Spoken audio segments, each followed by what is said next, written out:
نبی اکرم صلی اللہ علیہ وسلم فرمایا، ابو سعید خدری رضی اللہ عنہ حدیث کے راوی فرماتے کہتے ہیں، جو کوئی جمعہ کے دن سورۃ الکہف کی تلاوت کرے تو اللہ تعالیٰ اس کے لیے 2 جمعہ کے درمیان جو ہے نور روشن کر دے گا۔ جو کوئی جمعہ کے دن سورۃ الکہف کی تلاوت کرے تو اللہ 2 جمعوں کے درمیان اس کے لیے نور کو روشن کر دیتا ہے۔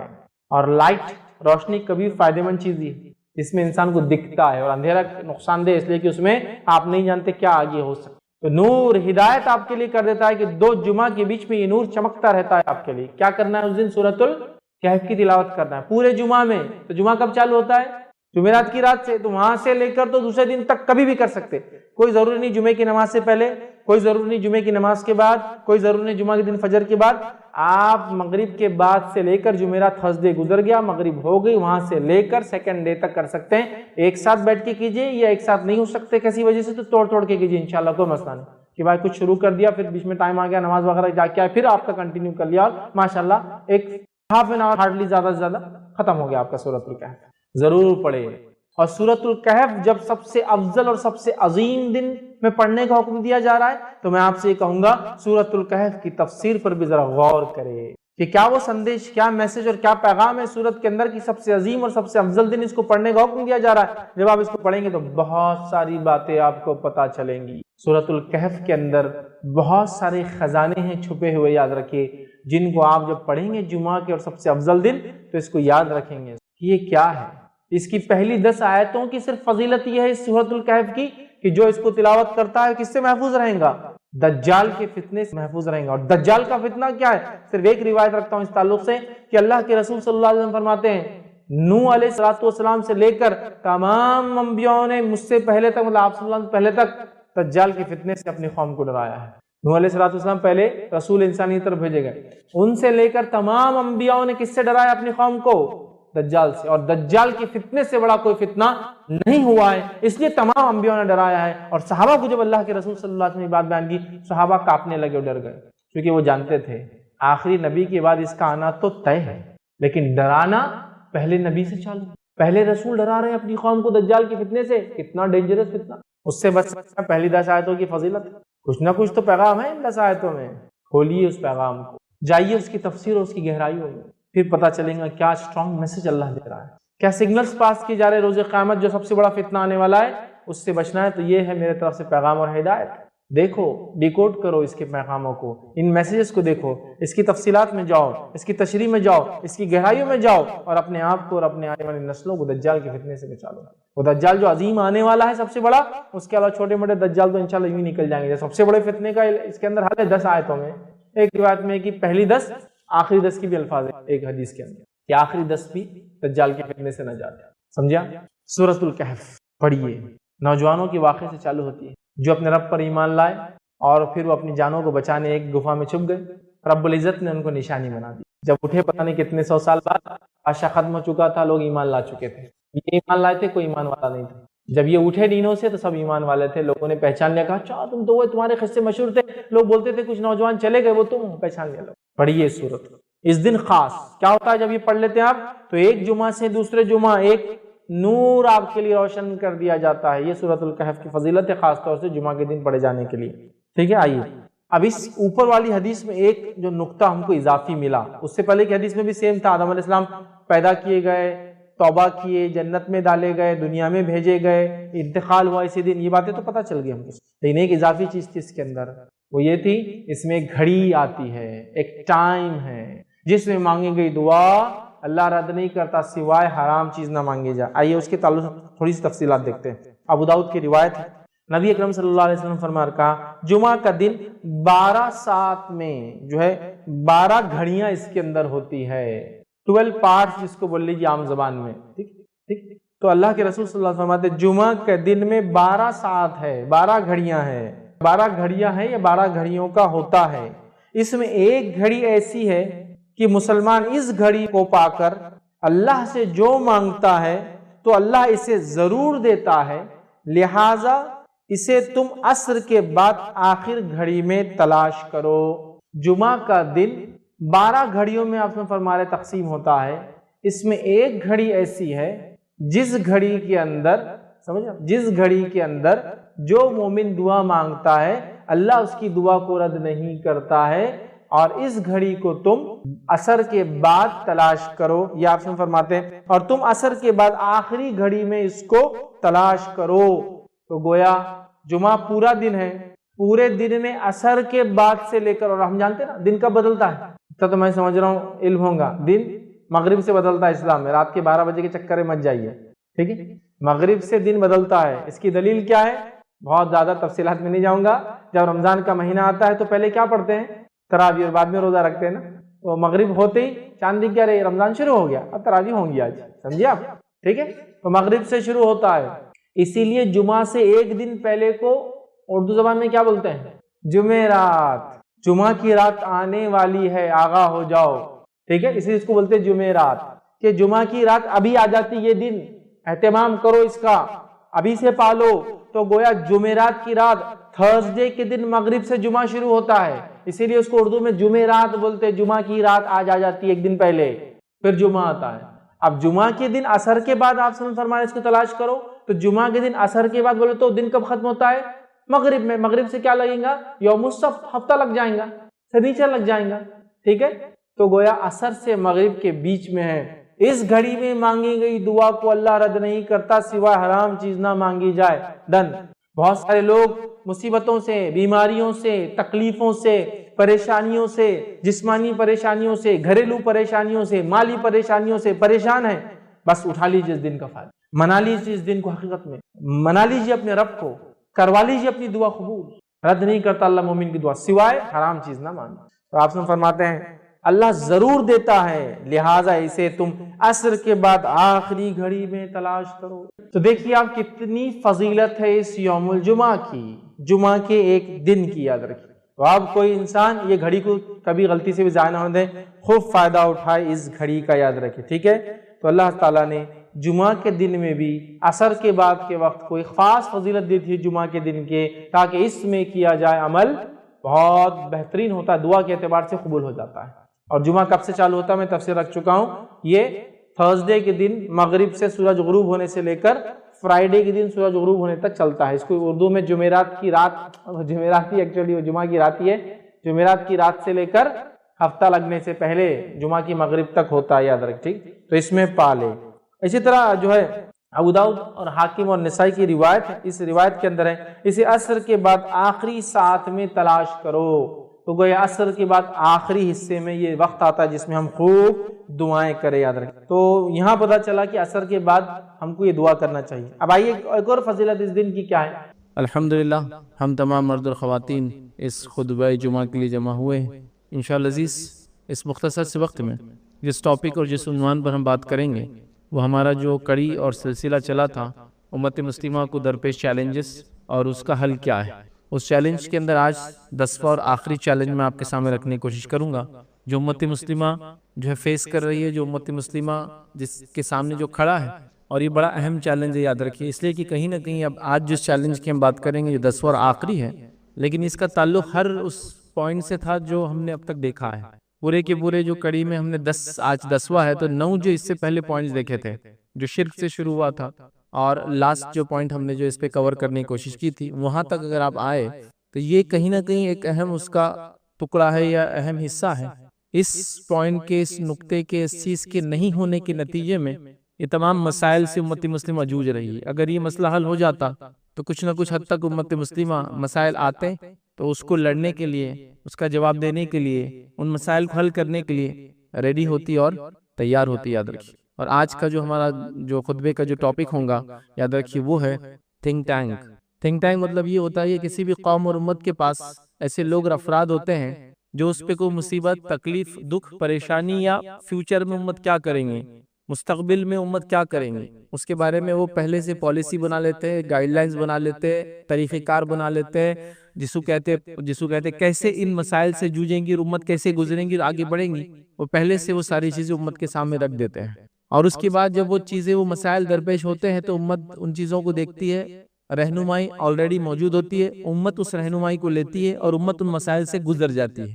ابھی امت کے پاس تھنک ٹینک نام کی کوئی چیز نہیں، یاد رکھی، مطلب وہ لوگ، وہ طبقہ جو سوچے اور امت کو جواب دے کہ امت ان مسائل سے گزر رہی ہے یا یہ مسائل آنے والے، چلیے گزر رہی ہے وہ ایک الگ بات ہے، آنے والے ہیں اور اس کا حل یہ ہے، شریعت نے یہ بتایا، اور دنیاوی راستے یہ ہے، ہم جس ملک میں رہتے ہیں اس کے لا آف دی لینڈ یہ ہے، اور اس میں ہم اس طریقے سے اس مسئلے سے ایسے جوجیں گے، ایسے نکلیں گے، اور آگے کا لاہ عمل، آگے کا طریقہ کار، فیوچر پلاننگ اور مستقبل میں امت کیا کریں گی اس کا حل یہ ہے۔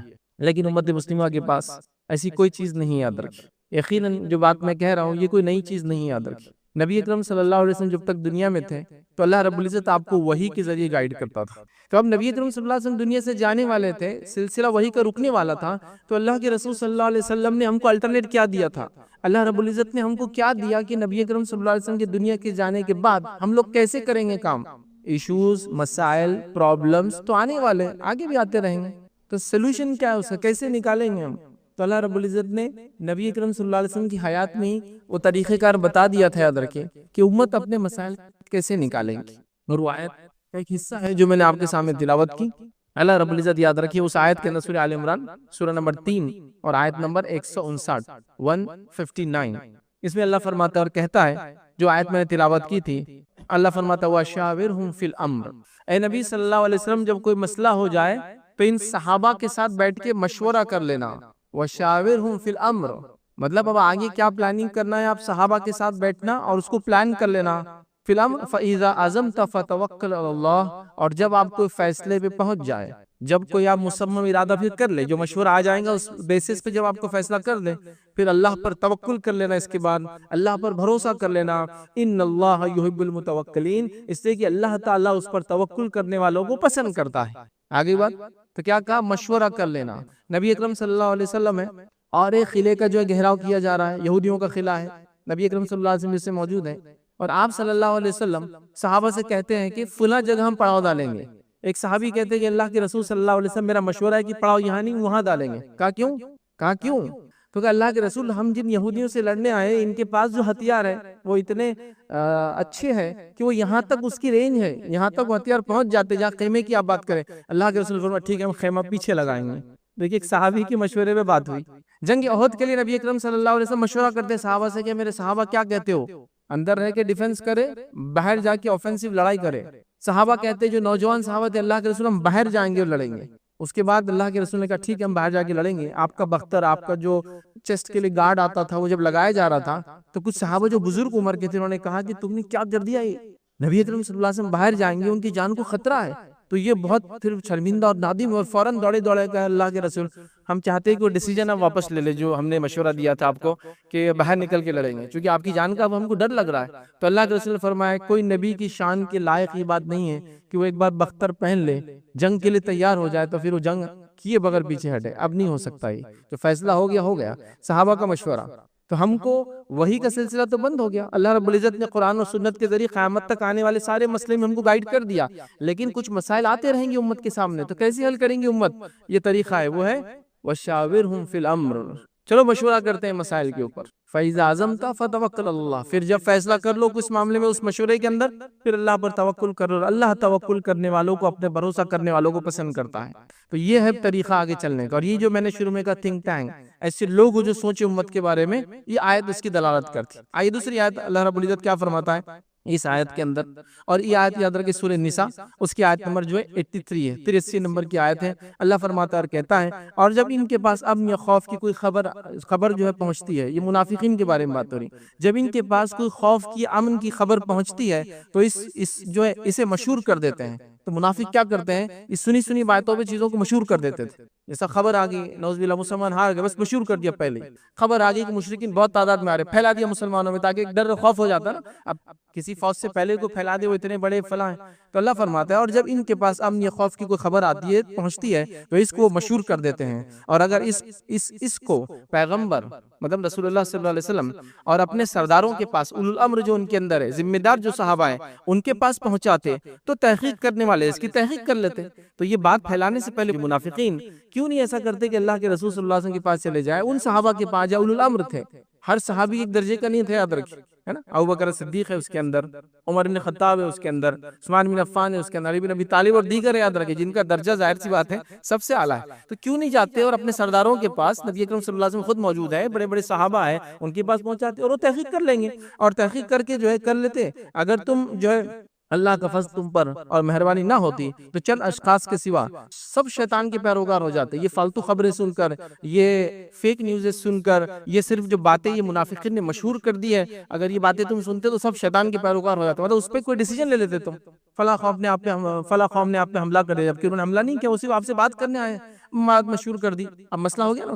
تو یہاں اللہ رب العزت فرما رہا ہے کہ پھر کیوں نہیں بات جو ہے بڑوں کی طرف پہنچائی جا رہی، کیوں نہیں بات اللہ کے رسول کے پاس پہنچائی، کیوں نہیں صحابہ کے پاس جو اس کے اندر الامر ہے، ذمہ دار ہے، پھر وہ تحقیق کریں گے اور آپ کو اس کا تحقیق کرنے کے بعد بتائیں گے ایسا نہیں ہے جو تم بول رہے ہو. تو آج مسئلہ وہی یاد رکھیے، امت کے پاس کوئی ایسا گروہ، کوئی ایسا طبقہ، کوئی ایسی آرگنائزیشن، کوئی ایسی تنظیم نہیں ہے. میں یہ نہیں کہہ رہا ہوں بالکل نہیں ہے، لیکن اس کی کیا حالت ہے اور اس کا کیا حال ہے. بہرحال اب میں آپ کو کیا بتاؤں، نہ ان تنظیموں کے نام کبھی آپ نے سنے ہوں گے، نہ ان کے ذمہ داروں کے نام کبھی آپ کو پتا ہوں گے، نہ قوم کو انہوں نے کوئی ایسا ڈیسیجن دیا ہوگا جس کو قوم لے کر کہے کہ ہاں یہ ہے، نہ ان کے پاس ڈیسیجن میکنگ کی کوئی صلاحیت ہے، نہ قوم کے پاس سننے کا ذرہ برابری جذبہ ہے. اس قوم کا المیہ یہ ہے کہ اس کے اندر جس کو ہم کہیں گے وہ لوگ اپنے آپ کو زیادہ تعداد میں سمجھتے جن کے پیچھے دوسرے لوگ چلے. مطلب قوم کسی کے پیچھے چلنا پسند نہیں کرتی، ہر آدمی یہ چاہ رہا ہے کہ میرے پیچھے لوگ چلے.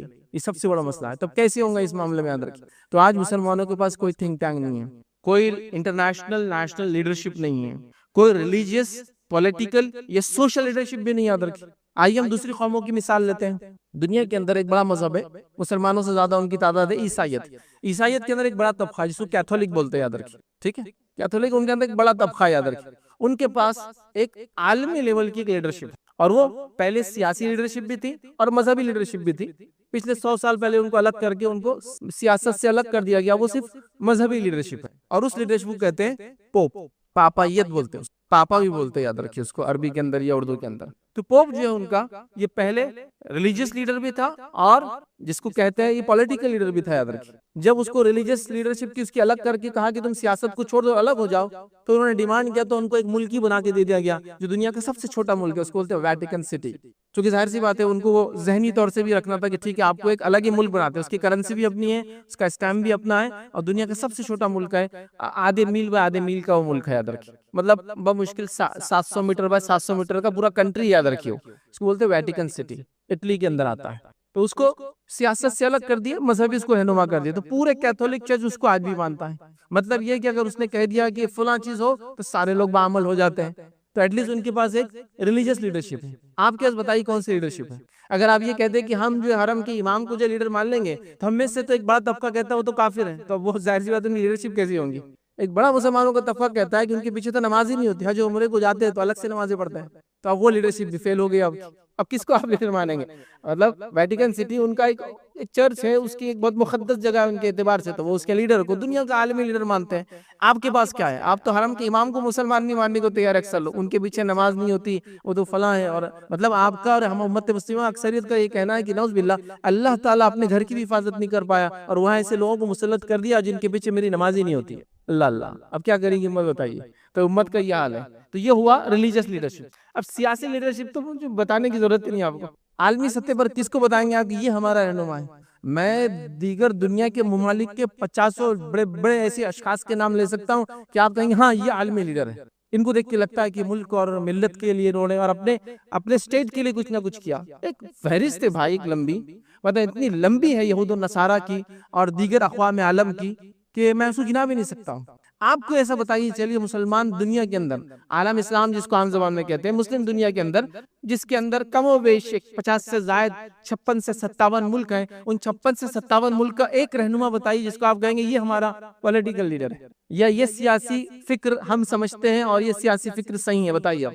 ہر طبقہ دوسرے طبقے کو جو ہے کافر، منافق اور ان کے پیچھے تو نہیں چلا سکتا. تو آپ کے پاس نہ ریلیجیس لیڈرشپ باقی رہی، نہ سوشو پولیٹیکل لیڈرشپ باقی رہی. مطلب وہ رہنمائی یا وہ لوگ جو جن کو آپ سوچیں کہ ہاں یہ سوچتے ہمارے بارے میں اور یہ چاہتے ہیں، بلکہ عالمی سطح پر ہمارے ممالک کا یہ حال ہے. یہ تھنک ٹینک نہیں ہونے کا نتیجہ یاد رکھیں. نبی اکرم صلی اللہ علیہ وسلم، خلفاء راشدین، صحابہ کا دور 110 ہجری تک چلا، یاد رکھیں. صحابہ کا دور تابعین کا دور کم بھی 250 سال، اس کے تبع تابعین کا دور یاد رکھیے، ان ادوار کے اندر آپ دیکھیں گے مسلمان دنیا کے لیڈر تھے، یہ پالیسی میکر تھے، دنیا ان کے مطابق چلتی تھی، یہ دنیا کے حاکم تھے یاد رکھیے۔ دنیا جو بستی تھی اس زمانے میں وہ میجر حصہ ان کے پاس تھا، مطلب جس پہ دنیا بستی تھی، ہیومن سیویلائزیشن جہاں جہاں تھی، جہاں بستی تھی، وہ سب ان کے کنٹرول میں تھا یاد رکھیے۔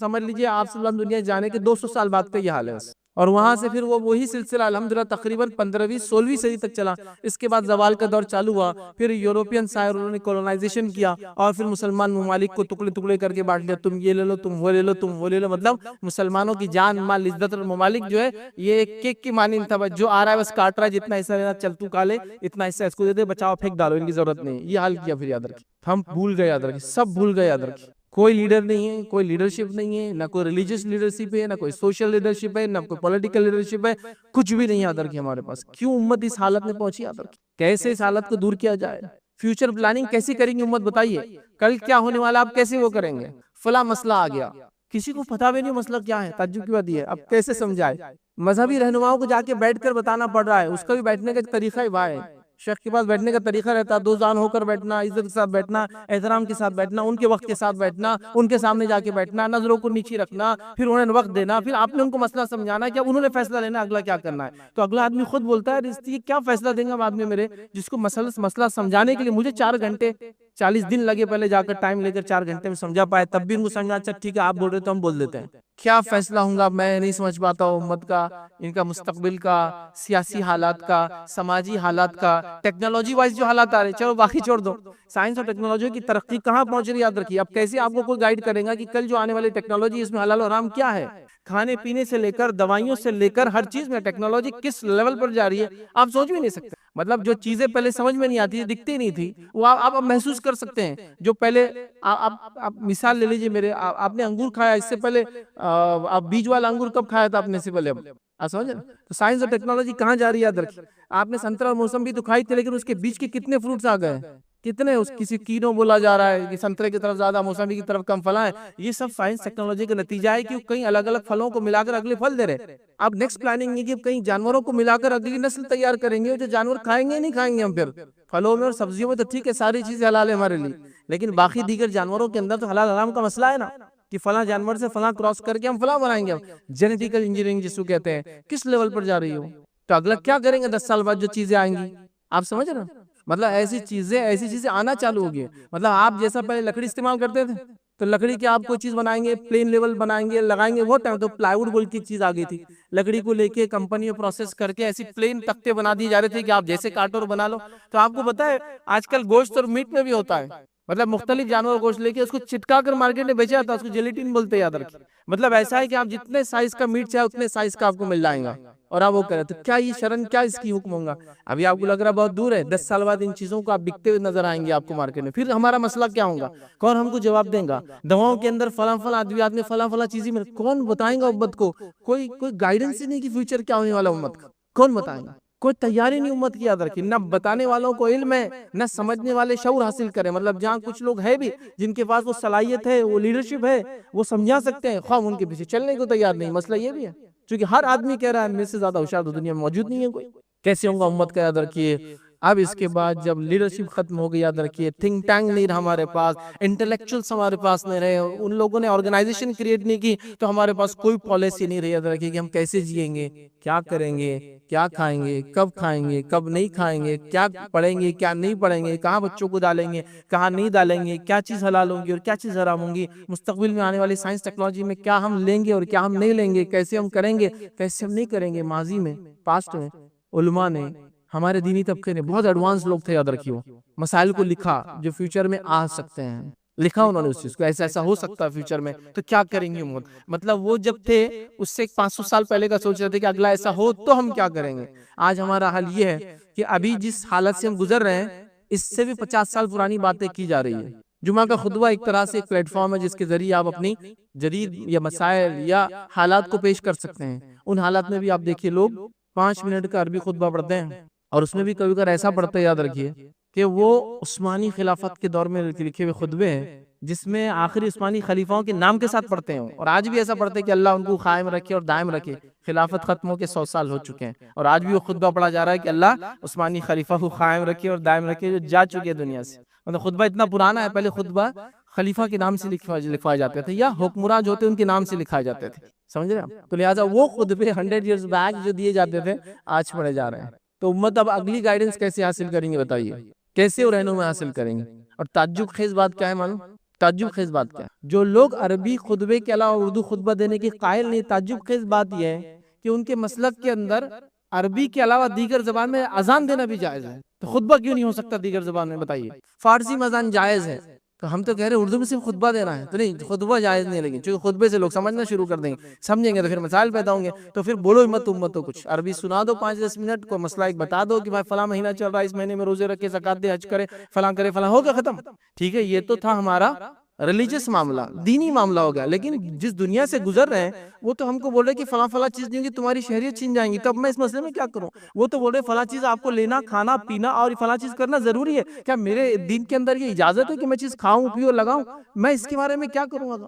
کون سلوشن دے گا؟ کون ریپریزنٹ کرے گا؟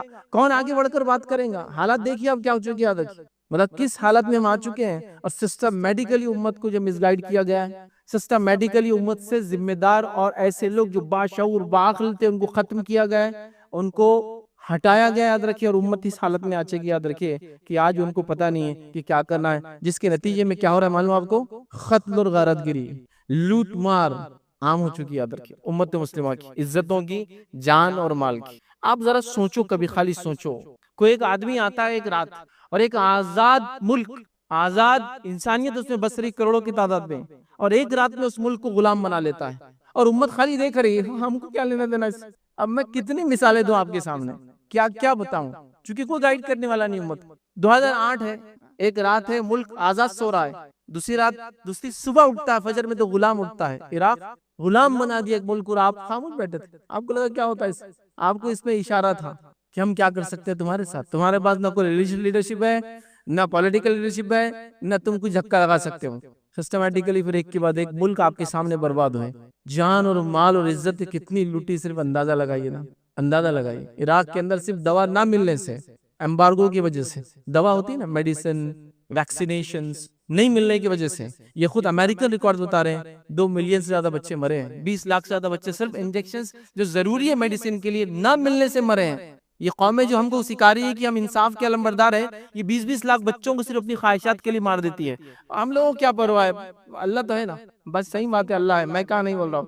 لیکن کیا یہ زندگی ہے؟ کیا اس کو جینا بولتے ہیں آپ کو؟ سپریم کورٹ کا ایک ڈیسیجن آیا تھا، ایک مسئلہ تھا، کاسٹ کا ایک ایشو تھا. تو کسی نے ایک کیس ڈالا تھا کہ فلاں آدمی نے، ہائی کاسٹ نے میرے ساتھ فلاں کیا. تو سپریم کورٹ نے ایک بڑا اچھا ڈیسیجن دیا تھا. اس نے یہ کہا تھا زندہ رہنا کوئی خاص بات نہیں ہے، ایک ڈگنیفائیڈ لائف، عزت کے ساتھ جینا یہ اصل جینا ہوتا ہے. کیونکہ ذات پات کے نظام میں عزت نہیں ملتی انسان تو خالی جینا نہیں. اگر کوئی کہ ہم تو تم کو زندگی دے رہے نا، لیکن گالی دے کر کھانا دیتے ہیں، گالی دے کر محنت لیتے ہیں، گالی دے کر جو پھر ہمارے محنت کا بدلہ دیتے ہیں، تو کوئی عزت والی زندگی ہوئی؟ تو اس نے کہا نہیں، جینا اصل نہیں ہے، ڈگنیفائیڈ لائف ہونا چاہیے، عزت کے ساتھ جینا اصل ہے. تو آپ دیکھیے جب یہ نہیں ہوتا ہے تو قتل گری کیسی مچتی ہے، اور جان مال اور عزت آبرو کیسی لٹتی ہے. میں آپ کو ایک فہرست بتا سکتا ہوں. یہ تو وہ ہے جو آپ نے، میں نے دیکھا بہت سارے لوگ اس میں ہو سکتا پیدا ہو گئے اس زمانے میں. اس سے تھوڑا سا آگے چل جائے، یورپین ممالک کا اگر حال لے، بوسنیا، کبھی سنا تھا آپ نے وہ ملک کا نام؟ ابھی تو خیر آزاد ملک ہو چکا ہے، اسٹیٹ بن چکا ہے. کیا کچھ حال نہیں ہوا تھا وہاں، کس قسم کی جو ہے بربریت اور کس قسم کے حالات سے وہ ملک گزرا تھا، اور کیسے مارا گیا کہ 80,000 مردوں کو ایک ہفتے کے اندر مارا گیا تھا. 80,000 میل. یورپ کے ممالک میں آدھا کی 15-20 لاکھ پوری آبادیاں ہوتی ملک، 80,000 مردوں کو مارا گیا، اور سب مسلمان تھے جو بوسنیا کے رہنے والے تھے، جن کو ایک مخصوص قوم نے صرف قومی تعصب میں مارا تھا. نہیں معلوم؟ تو یہ ہوتا ہے جب آپ کے پاس تھنک ٹینک نہیں ہوتا ہے، ایسا ایک گروہ نہیں ہوتا ہے جو گروہ اپنے اندر یہ صلاحیت رکھتا ہو کہ قوم پہ نظر رکھے، قوم کیا کرنا ہے آگے اور ابھی کس دور سے گزری کیا کرنا بتائے. اور ایسی چیزوں کو جب ہٹا دیا جاتا ہے تو پھر آپ سب الگ الگ ہو جاتے ہیں، ایک ایک فرد الگ الگ ہو گیا. اب کیا طاقت ایک فرد کی مجھے بتائیے؟ ملک ایسے پھر اکھڑتے ہیں ایک کے بعد ایک. عراق ہے، شام ہے، ہاں مطلب جس کو سیریا کہیں گے، اس کے بعد لبنان ہے یاد رکھیے، اور اس کے بعد بہرحال ایک فہرست ہے آج کے دور میں فلسطین کا حال لے لیجئے، خاص طور سے اس کے ساؤتھ کے حصے غازہ کا حال لے لیجئے، اور اس کے علاوہ ابھی کئی چیزیں مطلب ہمارے پڑوس میں جو میانمار ہے، روہنگیا مسلمانوں کا مسئلہ لے لیجئے، تو ادھر جو ہے شام سے لوگ جو گئے مطلب کیا کیا نہیں ہوا یاد رکھیے، مطلب ایسی حالت ہے کہ لوگوں نے مطلب یہ گواہی آپ بھی دے سکتے ہیں، لوگوں نے لوگوں کی لاشوں کو لے کر دفنایا لیکن زندہ رہتے ہوئے اپنی زمین پہ اترنے نہیں دیا، اس لیے کہ پاسپورٹ کا مسئلہ تھا۔ ساحلوں سے جا کے کشتیاں ٹکرائی ہے لوگوں کی جو اپنے ظلم سے بچنے کے لیے بھاگے ہیں، شام سے لے کے یورپ بھاگے لوگ، کہاں کہاں جا کے نہیں ٹکرائے، کن کن ممالک کو جا کے ان کی کشتیاں ٹکرائے۔ ان چھوٹے چھوٹے بچوں کی تصویر آپ نے دیکھی ہوگی جو ساحلوں کے اوپر جو ہے جیسے کچرا آ کر بکھرا ہوتا نا، ان کی لاشیں پڑی، دیکھا آپ نے؟ سمجھ رہے آپ؟ ایک چیز جو آپ نے چھوڑ دی، مشورہ، مشاورت، اسی لیے مشاورت کمیٹیاں ہوتی تھی پہلے، یاد ہے آپ مشاورت بولتے تھے اس کو، وہ مشورہ دیتی تھی، وہ رائے دیتی تھی قوم اور ملت کیا کریں گی۔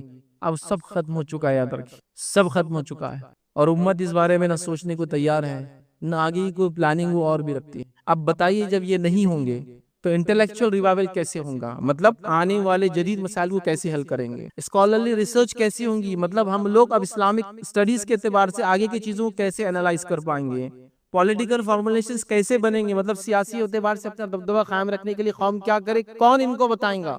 کوئی بھی نہیں ہوں گا، یاد رکھیے۔ انٹرفیت ڈائلاگز بند ہو گئے، یاد رکھیے کہ قومی قوموں سے بات کرے۔ آج آپ کس سے بات کریں گے جب ایک قوم میں نفرت بھری آپ کے خلاف اور وہ آپ کو ختم کر دینا چاہتی ہے اس ملک سے؟ کوئی تو ایک کمیٹی ہوتی ہے جو جا کے بات کرے کہ آئیے انٹلیکچوئل لیول پہ ہم ڈسکشن، ڈسکورس، ڈائلاگ اور ڈیبیٹ تو نہیں کہیں، سمپوزیم اور سیمینار رکھتے ہیں، آپس میں ڈسکس کرتے ہیں بھائی کہ تمہارے پاس بھی ہیومن ویلیوز کیا ہے، ہمارے پاس بھی کیا ہے، کیا آپ کا مذہب اس کی اجازت دیتا ہے، اور کیا میرے مذہب میں جو الزام لگا جا رہا ہے ایسا ہے؟ کیا کریں گے آپ بتائیے؟ کوئی سسٹم آپ کے پاس نہیں رہا۔ دیکھیں سوشل ریفارمز کیسے لائیں گی قوم، کیسے تبدیلی لائیں گی قوم، کیسے چینج لائیں گی اپنے اندر اور سماج کے اندر، بتائیے آپ؟ کوئی گائیڈ کرنے والا نہیں۔ آپ کو جو بیٹر لگتا ہے آپ کریں، ان کو جو اچھا لگتا ہے یہ کریں، مجھے جو اچھا لگتا ہے میں کر رہا ہوں، ان کو جو اچھا لگتا ہے وہ کر رہا ہے، سب اپنے اپنے راستے میں چل رہے، یاد رکھیے۔ اسی طرح مس انفارمیشن جو دنیا میں آج پھیلی ہے اسلام کے خلاف، آپ کیسے کاؤنٹر کریں گے؟ کون اس کا جواب لکھیں گا؟ کون بتائیں گا کہ کیا اصلیت ہے اور کیا نہیں؟ یاد رکھیے چونکہ ہم تو دوسری جنگ میں لگے ہوئے ہیں، مطلب ایسی جنگ کہ جس کی کوئی انتہا نہیں، ہم دیکھ رہے ہیں اس چیز کو، یاد رکھیے۔ سپریم کورٹ کے کئی ڈیسیجنز ایک کے بعد ایک آئے اور اسلامی شریعت میں اس کے حل موجود تھے، اس کے بعد بھی یہ حل کیا گیا کہ ہم اپنے آپ کو ذلیل کیا گیا پورے انسانیت کے سامنے، یاد رکھیے۔ یہ ہوا نہیں ہوا؟ حتیٰ کہ لوگ جو اس فیصلے کے اندر تھے انہوں نے بھی کہہ دیا کہ بھائی تمہارے پاس ایسی ایسی رائے آلریڈی موجود ہے، لے لو اس کو، قبول کر لو، اس سے پہلے کہ حکومت ایک ڈیسیجن سنا دے اس مسئلے کے اوپر۔ تم خود بولو نا کہ ٹھیک ہے ہمارے پاس یہ مسئلے کا حل ہے آلریڈی، ہے نا؟ میں کتنی باتیں آپ کو بتاؤں، کوئی کس کی سننے کو تیار نہیں بھائی۔ ٹرپل طلاق کا ایشو ہوا تھا، آپ نے دیکھا آلریڈی ہمارے پاس ایک ایک مشورہ، ایک رائے، ایک مسلک ہی تھا، بلکہ دو ایسے مسالک تھے جن کے اندر جو حکومت نے کہا کہ 3 طلاق ایک مجلس میں نہیں ہوں گی، وہ آلریڈی موجود تھا، لیکن پھر بھی ہم نے وہ آرا کو نہیں مانا۔ یہ دیا گیا مشورہ، ٹھیک۔ ایک جو ہے سلفی اہل حدیث ان کے پاس یہی ہوتا ہے، دوسرا شیعوں کے پاس بھی یہی ہوتا ہے، ایک مجلس میں 1000 بار بولو آپ ایک ہی طلاق مانی جاتی ہے، لیکن نہیں مانی گئی وہ رائے، اور پھر حکومت نے ڈنڈا دیا، سب سننا پڑا۔ تو آلریڈی تھا، آپ یہ کہتے ہیں ہمارے پاس آلریڈی ہمارا آپس کا مسئلہ، ہم مان لیتے اس کو، تو رسپیکٹ باقی رہ جاتی، ڈگنیٹی آنر کمیونٹی کی باقی رہتی، آپ نہیں دے پائے۔ پھر انہوں نے ایک فیصلہ کر دیا، اب ان کو لگ رہا آپ برقعے بھی فیصلہ کریں گے، وہ آپ کے چہرے بھی فیصلہ کریں گے، وہ آپ کی زندگی فیصلہ کریں گے، آپ کی موت پہ فیصلہ کریں گے، آپ کی جائیداد پہ فیصلہ کریں گے، آپ کیا کھائیں گے اس سے فیصلہ کریں گے، اب فیصلے آتے جائیں گے، چونکہ انہوں نے دیکھ لیا جو سب سے اسٹرانگ آرگنائزیشن ہے وہ اتنی ویک ہے، تو اب باقی کیا ہونے والا دیکھ لیجیے۔ تو ڈکٹیشن پھر شروع ہو گیا تھا۔ میں نہیں کہہ رہا ہوں کہ ہم کو کسی قوم، کسی ملت، کسی حکومت کے خلاف جانا ہے، میں یہ کہہ رہا ہوں کہ جو رائٹس آپ کے آلریڈی دیے گئے اس کو ایکسرسائز کرنے کے لیے ایسے لوگ لگتے جو ریپریزنٹ کریں آپ کو، وہ ریپریزنٹیشن کہاں ہے آپ کے پاس، وہ میں کہنا چاہتا ہوں۔ اب سوشل ریفارمز کیسے آئیں گے، مس انفارمیشن کو آپ کاؤنٹر کیسے کریں گے، ہمارے پاس کوئی حل نہیں ہے۔ اسٹریٹجک پلاننگ کیا ہوں گی امت کی، فیوچر کیا ہے اس امت کا، یہ تعلیم، تربیت، سیاست، پالیٹکس کیا کریں گے آگے، کون بتائیں گے ان کو؟ کوئی موجود نہیں، یاد رکھیے۔ اور امت آگے مسائل آئیں گے اس کے لیے کیسے کیپیسٹی بلڈنگ کریں گی، مطلب ایسے افراد کو کیسے تیار کریں گے جو ایسے مسائل پہ جواب دیں۔ آج دیکھیے پرائم ٹائم کے اندر ایک پرائم ٹائم جو چینل چلتا ہے نا، 9 سے 10 سے 12 کروڑ تک لوگ دیکھتے ہیں اس کو، کوئی بھی ایک نیوز چینل لیجیے جو پرائم ٹائم میں چلتا ہے، آدھے گھنٹے کا ڈیبیٹ ہوتا ہے اور پورا زہر پھیلا دیا جاتا ہے سماج کے اندر۔ آپ کے پاس کیا ایسے افراد ہو جو وہاں جا کے جواب دے سکتے ہیں؟ میں سوال کر رہا ہوں، ایسے افراد جو دین بھی جانتے ہو، دنیا بھی جانتے ہو، سماج کو بھی سمجھتے ہو، سیاست کو بھی سمجھتے ہو، پھر وہ بیٹھے اور جواب دے کہ یہ اس کا حل ہے، بتائیے ہے آپ کے جیسے افراد؟ آپ گن بھی نہیں سکتے ایسے افراد، ہونا تو دور کیا ہے کہ بھائی اب فلاں ڈیبیٹ چل رہا ہے ملیالی زبان، کس کو بھیجیں گے آپ؟ ذکر کے لیے آپ کو نہ کوئی مجلس کی ضرورت ہے، نہ کوئی محفل کی ضرورت ہے، نہ آپ اکیلے ہیں یا لوگوں کے ساتھ ہیں، آپ بازار میں ہیں یا گھر پر ہیں، شہر میں ہے یا جو ہے سفر کے اندر ہے، آپ زمین پر ہے یا آسمان میں ہے، مطلب ہوا میں ہے یا سمندر میں ہے، کہیں بھی انسان ہو اللہ کا ذکر وہ کر سکتا ہے۔ اور چھوٹے چھوٹے جملے ہوتے ہیں، چھوٹی چھوٹی دعائیں ہوتی ہیں، چھوٹے چھوٹے اذکار ہوتے ہیں، بس یہ کر لے، یہ اللہ کا ذکر یاد رکھ۔ تو خاص اس کے لیے آپ کو مجلس اور محفل نہیں سجانا ہے، یاد رکھ۔ آپ جہاں بھی ہوں، جس حالت میں بھی ہوں، جیسے بھی ہو، بس اللہ کو یاد کرتے رہے آپ، ٹھیک؟ ان الفاظ سے، ان جملوں سے، ان کلمات سے، جن الفاظ سے، جن جملوں سے، جن کلمات سے نبی اکرم صلی اللہ علیہ وسلم اللہ کو یاد کیا۔ اور اگر وہ بھی نہیں آتے ہیں تو کم از کم جو ہے اپنی زبان میں اللہ کو یاد کرتے رہے، اس کا شکر ادا کرتے رہے، ہے نا۔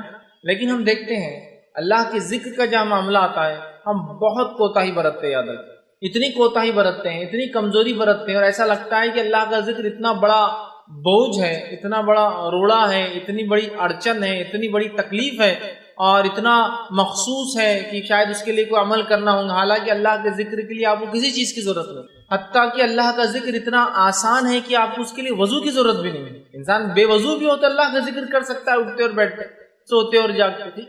بس ذکر کے لیے جو چیز ضروری ہے انسان ہوش میں ہو، بس پھر کیا ہے ذکر۔ اور یہ دیکھا گیا ہے کہ جو لوگ ذکر کو کثرت سے کرتے ہیں اللہ کے، وہ جب بے ہوش بھی ہو جاتے تو اللہ کا ذکر کرتے رہتے ہیں۔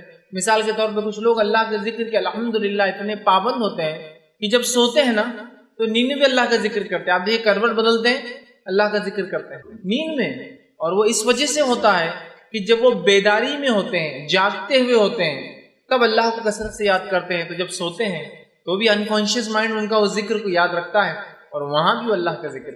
بڑی اہم چیزیں یاد رکھیے، اللہ کے ذکر کو ہم بڑا معمولی سمجھتے ہیں، ہمیں اس کے تعلق سے بچپن سے بچوں میں خوب ایسا ہنر، ایسا فن، ایسا جذبہ اور اتنا حافظہ ان کا کرا دینا چاہیے کہ بچے بہت سارے اللہ کے ذکر جو رسول اللہ صلی اللہ علیہ وسلم نے خاص طور سے ذکر کیا، ان ذکر کو جو ہے سیکھ لے۔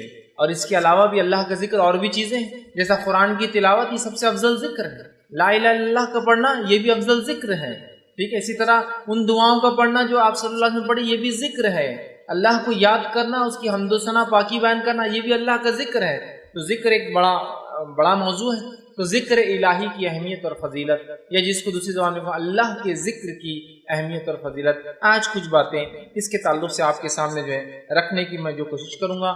اللہ کے ذکر کی اتنی اہمیت ہے کہ اللہ سبحانہ تعالیٰ نے اپنی کتاب میں اس کا حکم دیا، اور نہ صرف ذکر کا حکم دیا بلکہ کثرت سے ذکر کا حکم دیا، اور اس کے تعلق سے بہت بڑے بڑے ثواب بتائے گئے کہ ذکر کے بہت بڑا اجر انسان کو اس دنیا میں اور آخرت میں اس کو بہت زیادہ اس کے فائدے ہوں گے، یہ اجر و ثواب بھی بتایا گیا۔ آئیے ذکر کی اہمیت بتانے کے لیے ایک آیت آپ کے سامنے پڑھتا ہوں جو خطبے میں نے تلاوت کی، جو سورہ بقرہ سورہ نمبر 2 اس کی آیت نمبر 152 ہے، 152 ہے۔ اللہ اس نے فرماتا اور کہتا ہے فَاذْكُرُونِي أَذْكُرْكُمْ وَاشْكُرُوا لِي وَلَا تَكْفُرُونَ، یہ فَاذْكُرُونِي أَذْكُرْكُمْ، تم میرا ذکر کرو میں تمہارا ذکر کروں گا، وَاشْكُرُوا لِي وَلَا تَكْفُرُونَ، اور میری نعمتوں پر شکر ادا کرو اور اس کی ناشکری نہ کرو، اس کے ساتھ کفر نہ کرو، ان نعمتوں کو چھوٹا نہ جانو۔ تو بہرحال دیکھیے یہاں کیا فرمایا جا رہا ہے، فَاذْكُرُونِي أَذْكُرْكُمْ، اب اس سے بڑی کیا بات ہو سکتی ہے؟ اللہ فرما رہا ہے فَاذْكُرُونِي، تم میرا ذکر کرو، أَذْكُرْكُمْ، میں تمہارا ذکر کروں گا۔ مطلب جب بندہ اللہ کا ذکر کرتا ہے تو اللہ اس کا ذکر کرتا ہے۔ حدیث میں آتا ہے کہ جب بندہ اللہ کا ذکر کرتا ہے تو اللہ اس سے اچھی مجلس میں اس کا ذکر کرتا ہے، مطلب فرشتوں کی مجلس میں۔ ایک روایت میں آتا ہے جب بندہ اللہ کا ذکر کرتا ہے تو اللہ اپنے مقرب فرشتوں میں، اللہ کے جو نزدیکی فرشتے ہیں یاد رکھیے، ان میں اللہ پھر ذکر کرتا ہے ہم دونوں کا، یا تو مقرب فرشتوں میں یا تو فرشتوں کی مجلس میں، یاد رکھیے۔ تو کہا تم میرا ذکر کرو میں تمہارا ذکر کروں۔ اب ہم نے اللہ کا ذکر چھوڑ دیا اور پھر سوچتے اللہ نے ہمیں کیوں چھوڑ دیا؟ فَاذْكُرُونِي أَذْكُرْكُمْ، اس ہاتھ دے اور اس ہاتھ دے، تم مجھے یاد کرو میں تمہیں یاد رکھوں گا۔ سمپل اصول ہے کتنا، ہے نا؟ ہم اللہ کو بھول جاتے ہیں۔ اب اللہ کا ذکر اور اللہ کی تسبیح پاکی کب بیان کرتے ہیں؟ میکسیمم زیادہ سے زیادہ جب ہو جائے تو وہ یہ جب مصیبت آن پڑتی ہے، تکلیف آ گئی، ایگزام آ گئے تو بہت اللہ کا ذکر ہو رہا، ٹیسٹ آ گیا کوئی اللہ کا ذکر ہو رہا، بیماری آ گئی اللہ کا ذکر ہو رہا، تجارت ڈوب رہی اللہ کا ذکر ہو رہا، ہاں کسی ٹرین یا گاڑی کی چھوٹنے کا ڈر ہے تو پھر اللہ کا ذکر ہو رہا ہے، کسی نقصان کا اندیشہ خدشہ اللہ کا ذکر ہو رہا ہے، گھنی رات میں نکلے تو اللہ کا ذکر ہو رہا ہے، لیکن اس کے علاوہ آرام ہے تو اللہ کا ذکر غائب ہے، بزنس چلتا ہے تو اللہ کا ذکر غائب ہے، امتحان نہیں ہے تو اللہ کا ذکر غائب ہے، صحت دے دی تو اللہ کا ذکر غائب ہے، امن و امان دے دیا اللہ کا ذکر غائب ہے۔ پھر بولتے اللہ ہمیں کیوں نہیں یاد رکھتا؟ اس لیے کہ فاذکرونی اذکرکم، تم مجھے یاد کرو میں تمہیں یاد کروں گا۔ اور آگے فرمایا واشکروا لی، اور میرا شکر ادا کرو، ولا تکفرون، اور جو ہے میں نے جو نعمتیں دی ہیں اس کے ساتھ کفر نہ کرو، نہ جس کی کہیں گے ناشکری نہ کرو، ہے نا۔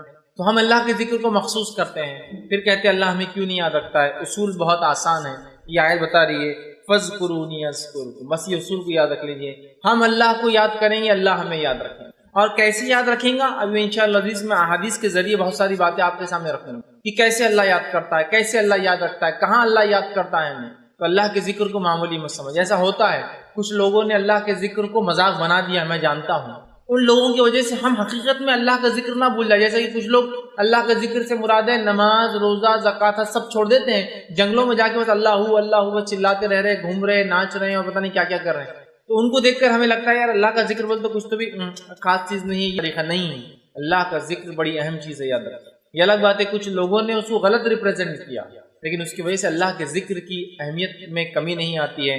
تو پہلی آیت جو میں نے آپ کے سامنے اس کی اہمیت کے تعلق سے رکھی ہوئی ہے فاذکرونی اذکرکم واشکروا لی ولا تکفرون، تم میرا ذکر کرو اے بندو، میں تمہیں یاد کروں گا، تمہارا ذکر کروں گا، واشکروا لی، اور میرا شکر ادا کرو، میری تسبیحات اور میری بڑائی بیان کرو، ولا تکفرون، اور میری نعمتوں کے ساتھ کفر نہ کرو۔ اب مجھے یاد کرنے کا حکم دینے کے بعد تاکہ اللہ بھی ہمیں یاد رکھے، اللہ سبحانہ تعالیٰ یہ چاہتا ہے کہ تمام بندے اللہ کی اس کی تعریف کرے، حمد و ثنا کرے، اس کا ذکر کرے، کھڑے سے، بیٹھے سے، لیٹے سے، مطلب ہر کیفیت میں۔ اللہ سبحانہ تعالیٰ اس تعلق سے فرماتا ہے سورہ آل عمران سورہ نمبر 3 آیت نمبر 191، بہت مشہور اور معروف آیت ہے۔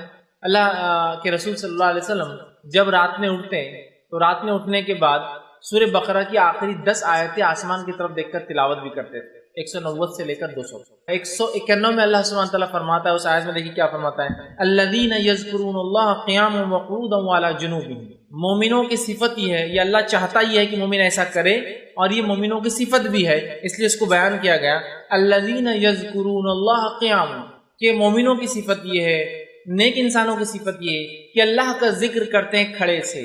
کھڑے سے ذکر نماز کی شکل میں ہو سکتا ہے، کھڑے سے ذکر دعاؤں کی شکل میں ہو سکتا ہے، کھڑے سے ذکر اللہ ہر قسم سے جو یاد انسان کھڑے رہ کر کرتا ہے۔ تو مومن کی صفت یہ جو اللہ چاہتا بھی، الذین یذکرون اللہ قیاما، کہ وہ یاد کرتے اپنے رب کو کھڑے سے۔ پھر فرمایا قیاما وقعودا، اور جب وہ بیٹھے ہوئے ہوتے ہیں تب بھی جو ہے مومن اللہ کو یاد کرتا ہے۔ پھر فرمایا وعلی جنوبہم، اور جب اپنے پہلوؤں پر لیٹ جاتے ہیں، سیدھے یا بائیں جانب لیٹ جاتے ہیں، تو اللہ دیکھیے کیا بات فرما رہا ہے کہ مومن کی صفت یہ ہے جو اللہ چاہتا بھی ایسا ہو کہ وہ کھڑے سے ذکر کرتا ہے، بیٹھ کر ذکر کرتا ہے، اور لیٹے لیٹے اللہ کا ذکر کرتا ہے۔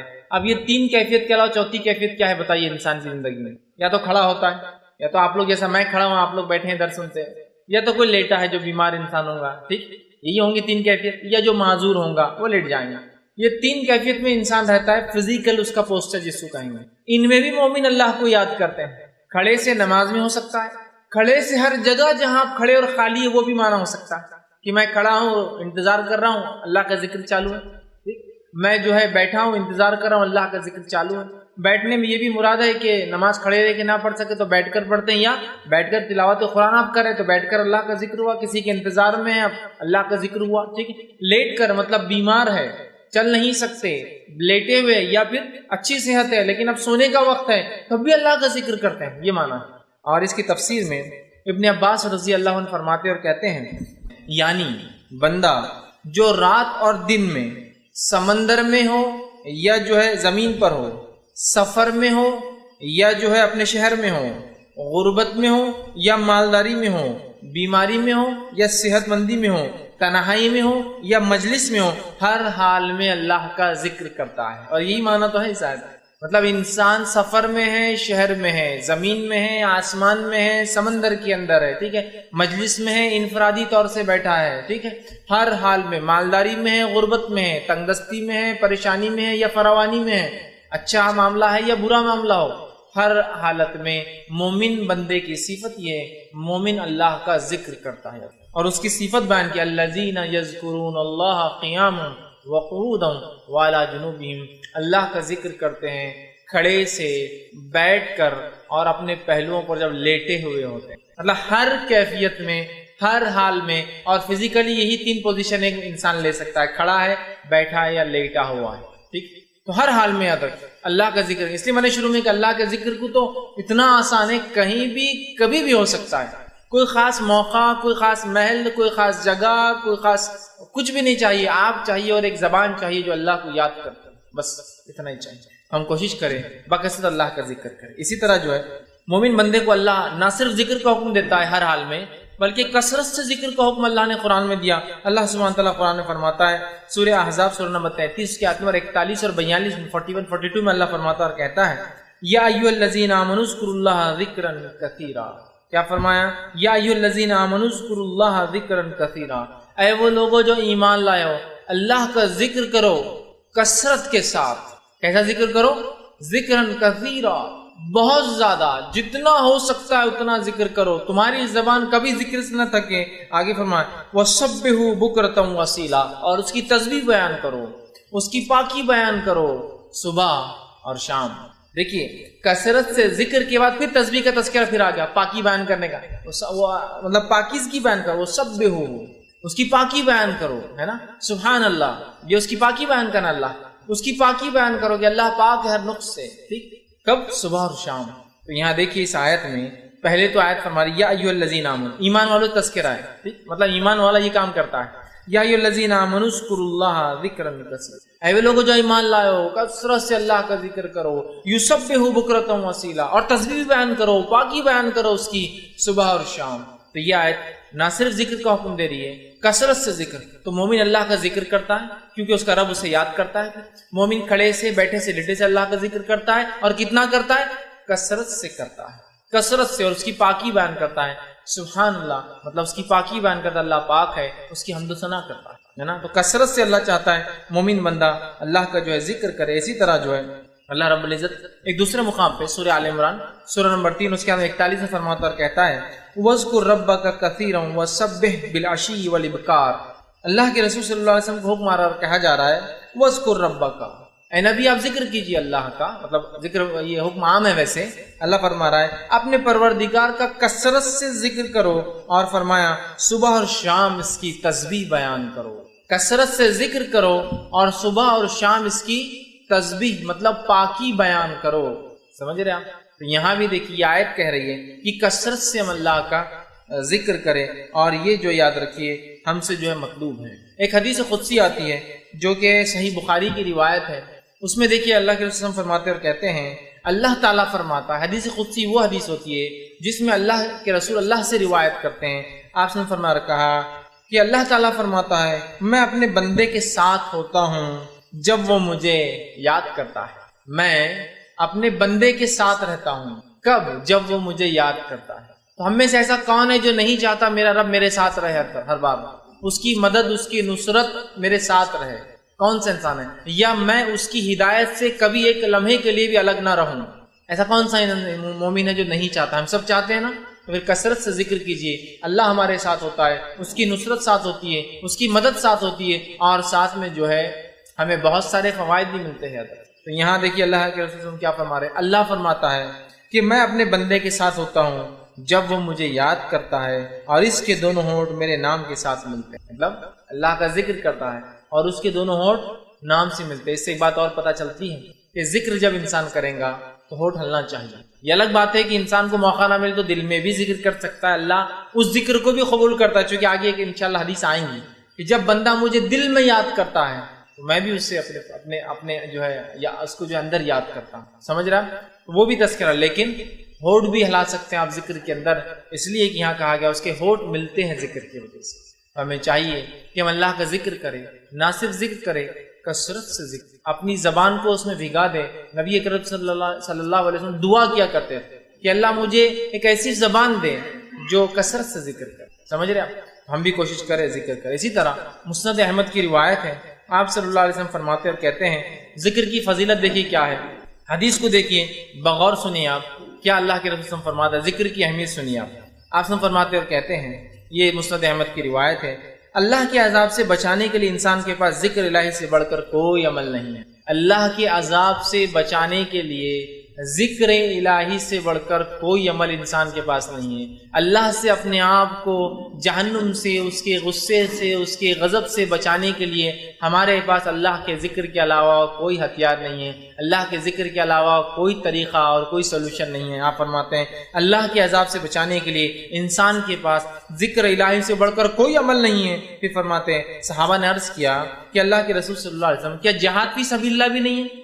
کہ ہم جہاد کریں جس کی وجہ سے شہید کا خون زمین پہ گرنے سے پہلے اللہ مغفرت کر دیتا ہے، اس کی روح کو نکال کے سبز رنگ کے پرندوں میں ڈال دیتا ہے، وہ پرندوں کے گھونسلے اللہ کے عرش کے نیچے ہیں جس میں وہ رہتے اور جنت میں جہاں چاہتے ہیں چرتے پھرتے ہیں، تو کیا وہ بھی افضل عمل نہیں ہے؟ کیا وہ عمل سے بھی ہم اللہ کے عذاب سے نہیں بچ سکتے؟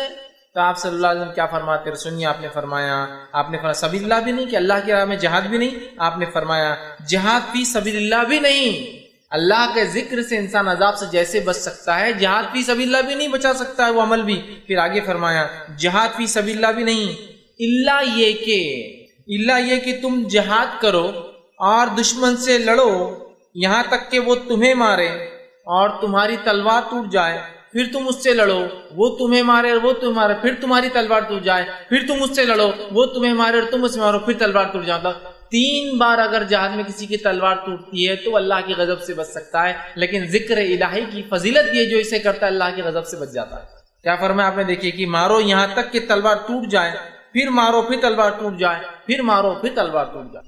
اگر 3 بار تلوار ٹوٹتی ہے، اور تلوار ٹوٹتی نہیں آسانی سے، آپ کو پتا ہونا چاہیے۔ جہاد جب انسان کرتا ہے یا صحابہ کے جو تذکرے آتے ہیں، بہت کم صحابہ کے تعلق سے آتا ہے کہ تلوار جہاد میں ٹوٹتی تھی، اس لیے کہ تلوار آسانی سے نہیں ٹوٹتی، وہ بہت مضبوط دھات سے بنی ہوئی ہوتی ہے، وہ فولاد سے بنی ہوئی ہوتی ہے، اسپیشل ہوتی ہے بہت، جس کی وجہ سے وہ بآسانی نہ ٹوٹتی ہے اور نہ ہی اس کی دھار ختم ہوتی ہے۔ یاد رکھیں، تو کہا 3 مرتبہ اگر تلوار ٹوٹتی ہے کسی کی جہاد میں تو یہ تو اللہ کے غضب سے بچا سکتا ہے، لیکن آپ اندازہ لگائیے تلوار ٹوٹنا، جہاد میں جانا، جان جوکھم میں ڈالنے کے مقابلے میں یہاں اللہ کا ذکر دیکھیے، آپ ہم کو غضب سے بچا رہا اللہ۔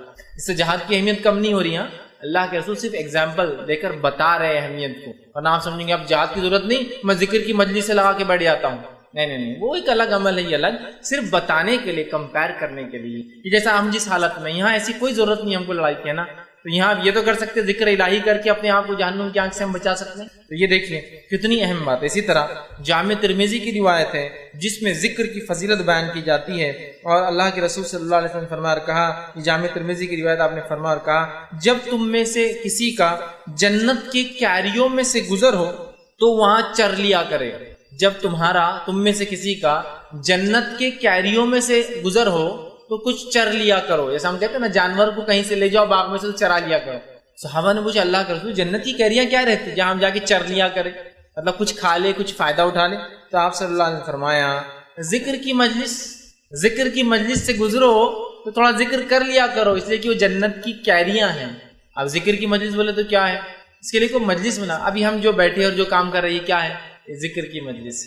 اللہ کا تذکرہ تو کر رہا ہوں میں آپ کے سامنے، ہے نا، قرآن کی تلاوت ہو رہی ہے، ذکر کی مجلس۔ کچھ لوگ بیٹھ کر اپنے دین کو سیکھ رہے اور سمجھ رہے ہیں، ذکر کی مجلس۔ کچھ لوگ اللہ کا تعارف اور انٹروڈکشن جو ہے لوگوں تک پہنچا رہے ہیں، ذکر کی مجلس۔ کچھ لوگ نبی اکرم صلی اللہ علیہ وسلم کی سیرت بیان کر رہے ہیں، ذکر کی مجلس، کیونکہ اللہ کے دین کو یاد کیا جا رہا ہے، اس کے نبی کو یاد کیا جا رہا ہے، سمجھ رہے ہیں؟ تو جب تم ذکر کی مجلس میں سے گزرا کرو تو کچھ چر لیا کرو، یہ جنت کی کیریاں ہیں ذکر کی مجلس۔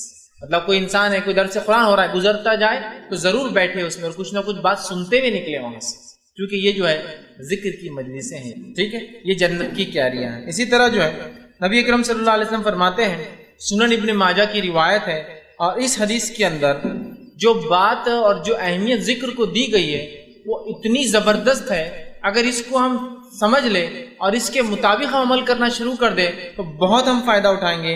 اللہ کے ذکر کی دیکھیے کیا اہمیت ہے۔ آپ صلی اللہ علیہ وسلم فرماتے ہیں، ابن ماجہ کی روایت ہے، سنن ابن ماجہ کی حدیث کے الفاظ سنیے آپ کیا ہیں، کیا میں تمہیں وہ عمل نہ بتا دوں جو تمہارے اعمال میں سب سے اچھا ہے؟ آپ صلی اللہ علیہ وسلم فرما رہے ہیں، کیا میں تم لوگوں کو اعمال میں وہ عمل نہ بتا دوں جو تمہارے عملوں کے اندر سب سے اچھا ہے؟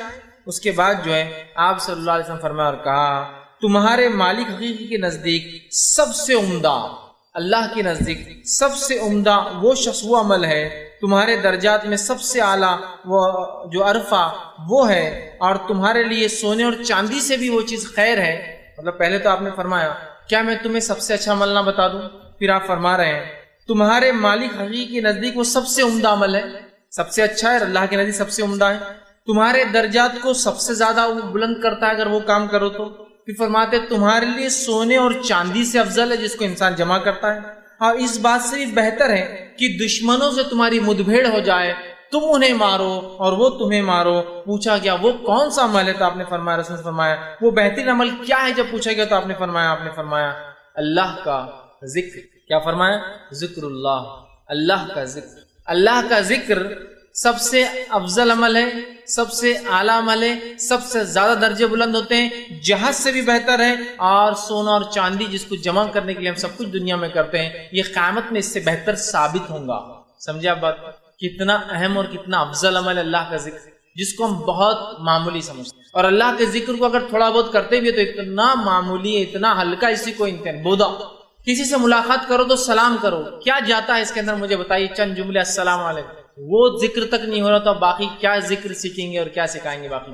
سبحان اللہ، اللہ کی پاکی بیان کرنا، انشاءاللہ اللہ نے چاہا تو ماشاءاللہ، اللہ نے جیسا اللہ برکت دے، اور چھوٹی چھوٹی دعائیں، گھر سے نکل رہے ہیں، گھر میں جا رہے ہیں، مسجد میں داخل، مسجد سے نکلنا ہے، نماز سے پہلے، نماز کے بعد ذکر و اذکار، جو نماز کے دوران، نماز کے بعد آپ ذکر و اذکار کرتے ہیں، لوگوں سے ملتے تو ذکر کرتے ہیں، لوگوں سے ملاقات کرے تو اچھائی کا حکم دے، برائی سے روکے، یہ بھی ذکر ہے۔ لیکن آج ہم اتنے اپنے آپ کو ذکر سے دور کر بیٹھے ہیں کہ کبھی کبھار جو تھوڑا بہت کوئی ذکر کر لے، لوگ بولتے رہے یار اللہ کو بہت یاد کرتا ہوں بندہ، بہت اللہ کا بندہ ہے، بہت پیارا بندہ ہے۔ اتنے کم لوگ ہو گئے اللہ کا ذکر کرنے والے کہ کوئی کرتا ہے تو مشہور ہو جاتا ہے، جبکہ ہونا ہی چاہیے کہ جو نہ کرے مشہور ہو جائے کہ اللہ کا ذکر نہیں کرتا، کیسا احمق آدمی ہے۔ احمق مطلب عقل نہیں ہے اس کو کہ اللہ کے ذکر کے کتنے فائدے اور وہ ذکر نہیں کرتا ہے۔ اور حالت یہ ہماری کہ اللہ کے ذکر کو ہم ایک تو سن کے ہم کو لگا اللہ کا ذکر بولتے جملہ ہی غلط ہے، ایسی بات نہیں ہے میرے بھائی۔ کچھ لوگوں نے اسے غلط مانا لیا، غلط انداز سے وہ کیا، لیکن اللہ کا ذکر بڑا افضل ہے۔